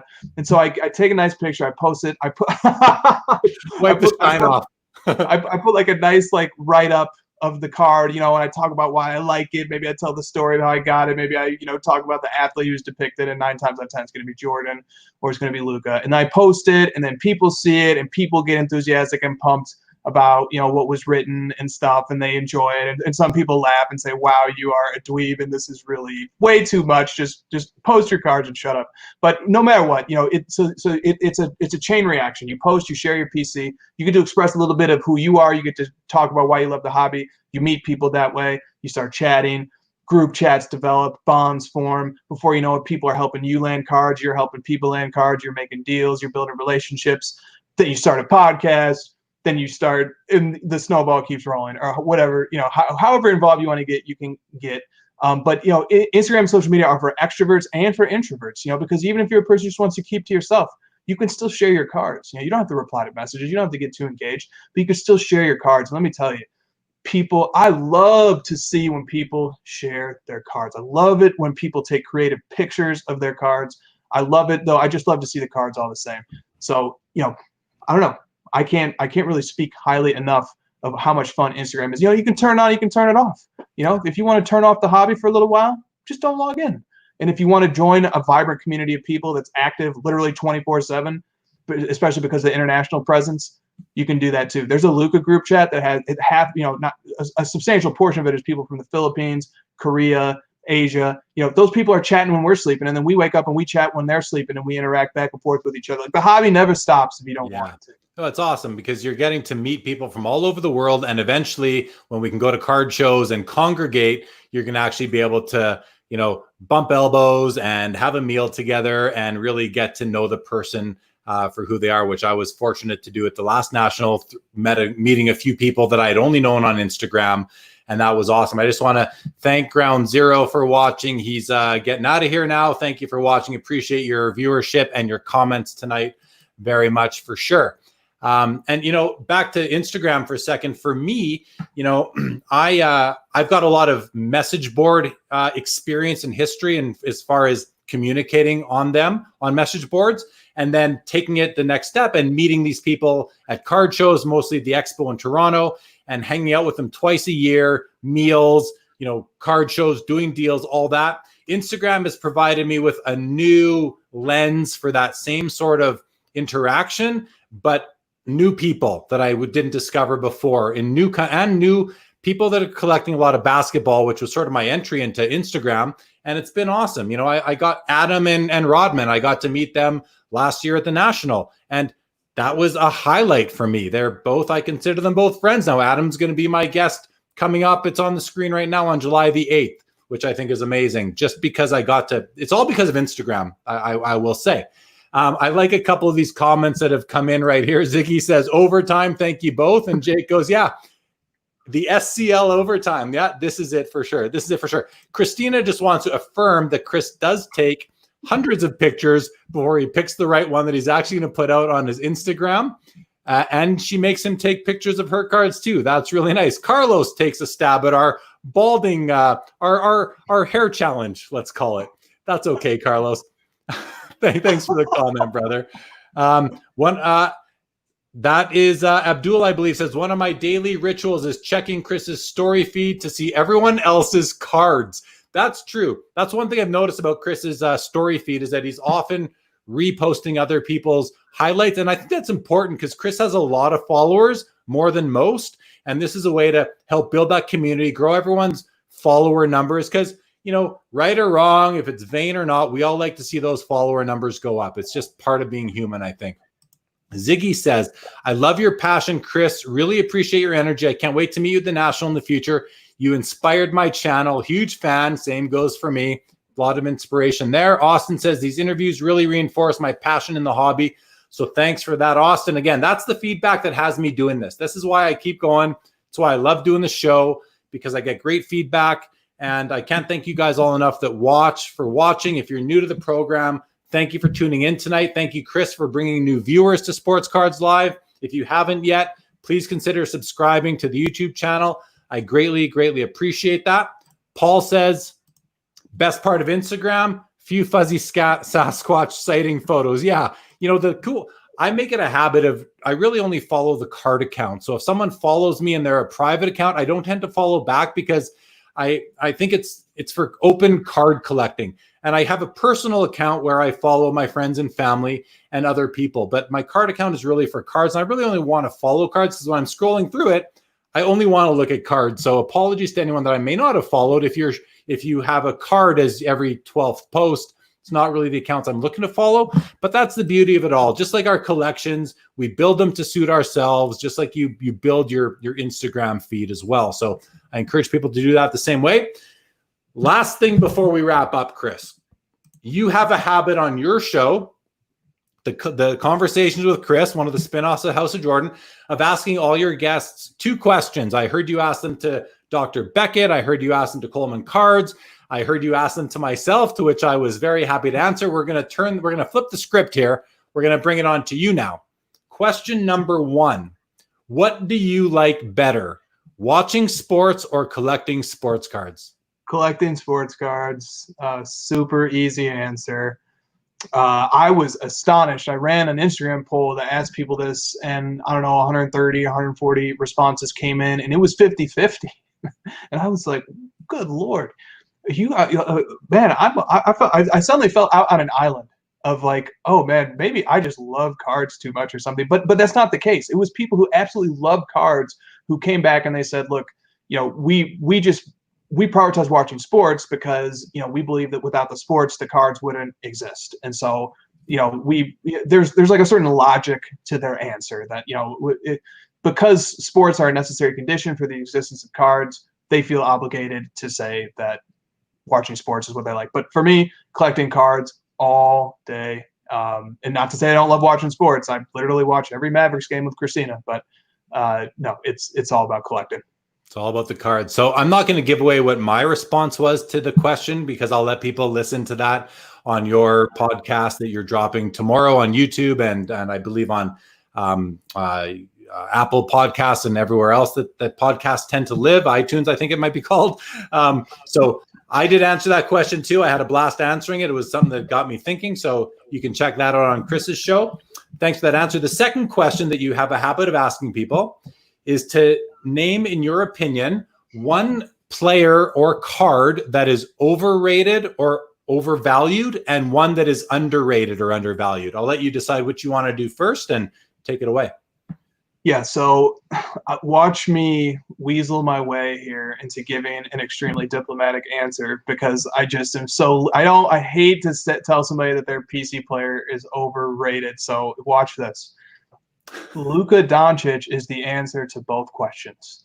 Luka's his more iconic, highly transacted cards, like his Prism-based PSA 10, which is like a mainstay of the ladder, and we track it, and it's great. People love that card. It has like a pop 12,000 on the PSA 10. The 2018-19 Prism overall pop is like, coming up on being half as much as 1986 Fleer, which, there's some food for thought. It's going to be 125,000 sooner or later. 1986 Fleer is 250,000. So, okay, I feel like that card's a little too common for my taste, and I feel like the price of it, as it's beginning to flirt with 800, I wouldn't be surprised if it began to approach 1,000 as we got closer to the NBA Finals. I just believe that it's so common and it sells so frequently that it doesn't have a huge appeal to me. But I understand why people love it. But I feel like it's a bit overvalued. Same thing goes for the Prism Silver. Again, a great card, beautiful card. It was our chase card. It's the card that got us into Luka. I understand why the market is so strong for it. But now this feeds into the next part of my question. Undervalued. I also believe Luka cards, there are certain Luka cards that are super undervalued. And let me tell you a story that can illustrate this point better than me just blabbing on and on about it. So Christina and I, and this is really Christina who spotted this card. This is a 1/1 Luka. My uncle is a weatherman, and he's much better at like using the camera in reverse than I am. 1/1 Luka Doncic, net marbles, black, press proof. All right, so there's only 3 variants of this card. There's the base, there's a press proof, and there's a 1/1. So this is the only numbered version of it. It came up on eBay in early January for $550, I think, and we binned it. And then, I made a post about it at the time, and I said, look, you could get a Luka Prism Silver base, you could get a Luka Prism base PSA 10 for however much it was at that time, $400, $500, or you could get this card. Which card would you rather get? And it was split. Some people said, hey, we like the 1/1, but I said, I think 1/1s are undervalued. Second year 1/1s are undervalued at this point in time. And the reason why I thought that is because they're beautiful cards. They're something unique, and because they appeal to collectors. I believe in the path of the collector. And so what do you know? This card and this set ends up becoming a smash because lots of other people saw in the aesthetic what Christina saw in it. Now you can't even get the unnumbered press proof in a 9.5 for $600. Okay, so that card not only on the market did extremely well, but it spoke to the collector in me, in the collector passion in me. So I've had a rule of thumb. I now have like 10-ish Luka 1/1s, some from rookie year, some from his second year. The belief system I have and the heuristic that I use that if a Luka 1/1 is cheaper than his Prism Silver, especially if it's rookie year, that card feels undervalued to me, and I'm going to go ahead and snatch it up. Now it's gotten tougher because Luka 1/1s are going up in value. There was a Court Kings, I can't remember the name of the insert off the top of my head, like Points in the Paint or something. A 1/1 just sold for like $2,000. I know that because Brian was the second highest bidder, and he thought he was going to win it for sure, and he didn't. So that's where I think there's tremendous value to be made, and the collector mindset instructs and teaches how to operate in that space of the hobby. Interesting answer. We're going to get to a few comments. Some of them speak to it. So I first want to thank Ziggy for asking people to give the thumbs up on the video. Ziggy, I do appreciate that. Austin, thank you for subscribing, turning on notifications long ago. A loyal viewer, much appreciated. I do not take for granted anyone watching. I appreciate all the viewers that we're getting. Thank you so much. Scott says, collecting is it for me too. I enjoy watching, but collecting far outweighs that. So there's someone else in your corner there, Chris. Christina says, Mavs game equals date night in our house. I think that's probably obvious to everyone by now. Jason, thanks for going overtime, guys. Pleasure, Jay. Just pulled into the driveway. Excellent show, Jeremy. Thanks, Chris, for coming on. And Christina echoes my thoughts. Jay, glad you got home safe. You weren't distracted by the show too much while you were driving on the highways. Carlos says, this is a masterful filibuster. This is why the OG House of Jordans episodes ran 4 hours. Nicely done. I agree. And if I haven't, I shouted out earlier, guys, we got a lot of content creators in the room right now. You gotta listen to these guys' shows. Fit them in when you can. Mine is probably the longest on YouTube right now with these episodes going 2 hours. I tell people, watch them in chunks. Don't get overwhelmed and watch them all at once. They are long. We got about a 24 episode library after this one. So take them a bit at a time. I understand you're not going to watch it all at once. They are long, but I do appreciate everyone that does watch. Okay. Awesome stuff. Chris, unless you have because I was going to ask you what your most recent pickup is for your personal collection. Do you have it handy to go as a way to say goodnight to everybody? Oh, yeah, right here. Well, one of them anyway. No, matter of fact, I'll do a different card. I already showed a Luka 1/1. Let me show something else. This card was a gift, this is a Vanguard Luka rookie card from 2018-19 Panini Chronicles. It's out of 10. It was I helped a great collector from the Philippines who collects Kobe. I helped him do a deal with a local guy, and I just served as an intermediary. And he sent me that card as a compensation. And, you talk about the generosity of people in the hobby. It's just unreal. The benevolence, the generosity, the friendliness of all of us. And, the other side of the coin is everybody's also very competitive and, really wants to make great PCs and do good deals and get the best opportunity that they can. But people are so generous, so hospitable in this hobby. that floored me, and so I think that's a great one. I love the card; it's beautiful. I'd made an Instagram post about it not long ago. Yeah, I saw that, and I love Vanguard. Back in like 1990, I don't know, 4, 5, 6 in there somewhere.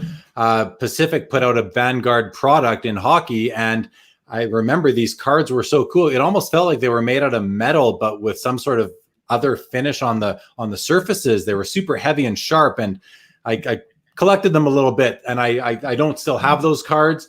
But when I saw that the card that you posted on Instagram, that Luke, I thought, okay, this nostalgic for me. It's already nostalgic going back. What is that? 25 years almost. I might have to look at these and maybe grab something to fill that void for my own collection. So awesome card. Thanks for showing it. Very quickly, we have a few comments coming in. Rodman is, where is he? There he is. Oh, sorry, wrong comment, but hello again, Jake. Here we are. Rodman says, original OG HOJ, House of Jordans fan here since episode 1. Yeah, same here. Rodman, thank you for tuning in and watching, man. One of my first Instagram friends, I could actually say. Awesome stuff. Yeah, and Christina thinks Vanguard is a fire set. Yeah, definitely awesome. Chronicles is an amazing product, Christina says. We're going to rip through these comments, then we're going to say goodnight. Ziggy, good night, everyone. Thank you, Jeremy. Thank you, Chris. Stay healthy and safe, and hope to meet everyone one day. Same here, Ziggy. Yeah, are the Vanguard similar stock to the old? I was just talking about the stock and the hockey cards, and I haven't felt them. But Chris, do they still feel that way? Do you know that? I don't know how the old hockey ones felt, so I can't speak. And the one you have in hand is slabbed, so you might not even be able to feel it. Anyway, good night, gang. Way past my bedtime, but love spending the evening with you all. Thank you for tuning in, Jake. Awesome to see you. All right. Austin says good night. Chris, man, this has been epic for me. Thank you so much for joining. I think that down the road, when Card Ladder is more robust, has matured as a product, we can look back on this video and really harken back to the good old days when it was just in its infancy. I wish you guys massive success with it. I love the looks of the thing. I love what you're trying to do. So I wish you big success with it. I hope that you're able to accelerate the adding of cards without compromising the integrity of the data. I don't want to see that compromise. I want to see you guys stick to that, because to me, that is going to be your calling card. That's going to be what's going to really set you apart. Amit asked earlier, how do you set yourself apart from market movers? And I'm not saying anything about market movers because I've never used the product. I don't know what it does. I've seen the odd video about it, but if they are not vetting their data to the extent you are, that is what may set you apart down the road from that or any other product that's out there. So keep up that great work. Keep up the hobby content, because without it, I'll be very sad. I love watching it. And just a good night. Thank you, everyone, for tuning in. As always, lots of great episodes coming up. There they are again in the wrong one. There they are again in the bottom of the ticker. Look forward to seeing everybody again on Saturday and the Wednesday after that and the Saturday after that. Al, thank you for watching the show this evening. It was great to have you. Christina, thank you for tuning in. Of course, got your boyfriend beside me here right now. So thank you for tuning in. Thank you, Frankie, for tuning in. Thank you, Scott, for tuning in. Everyone else, thank you. Abdul for tuning in. Everybody, thank you, guys. We'll see you again very soon. And we're going to wait for it to officially end the show for us. But we can chit chat. Well, we're probably still live right now. It's still spinning up in the corner.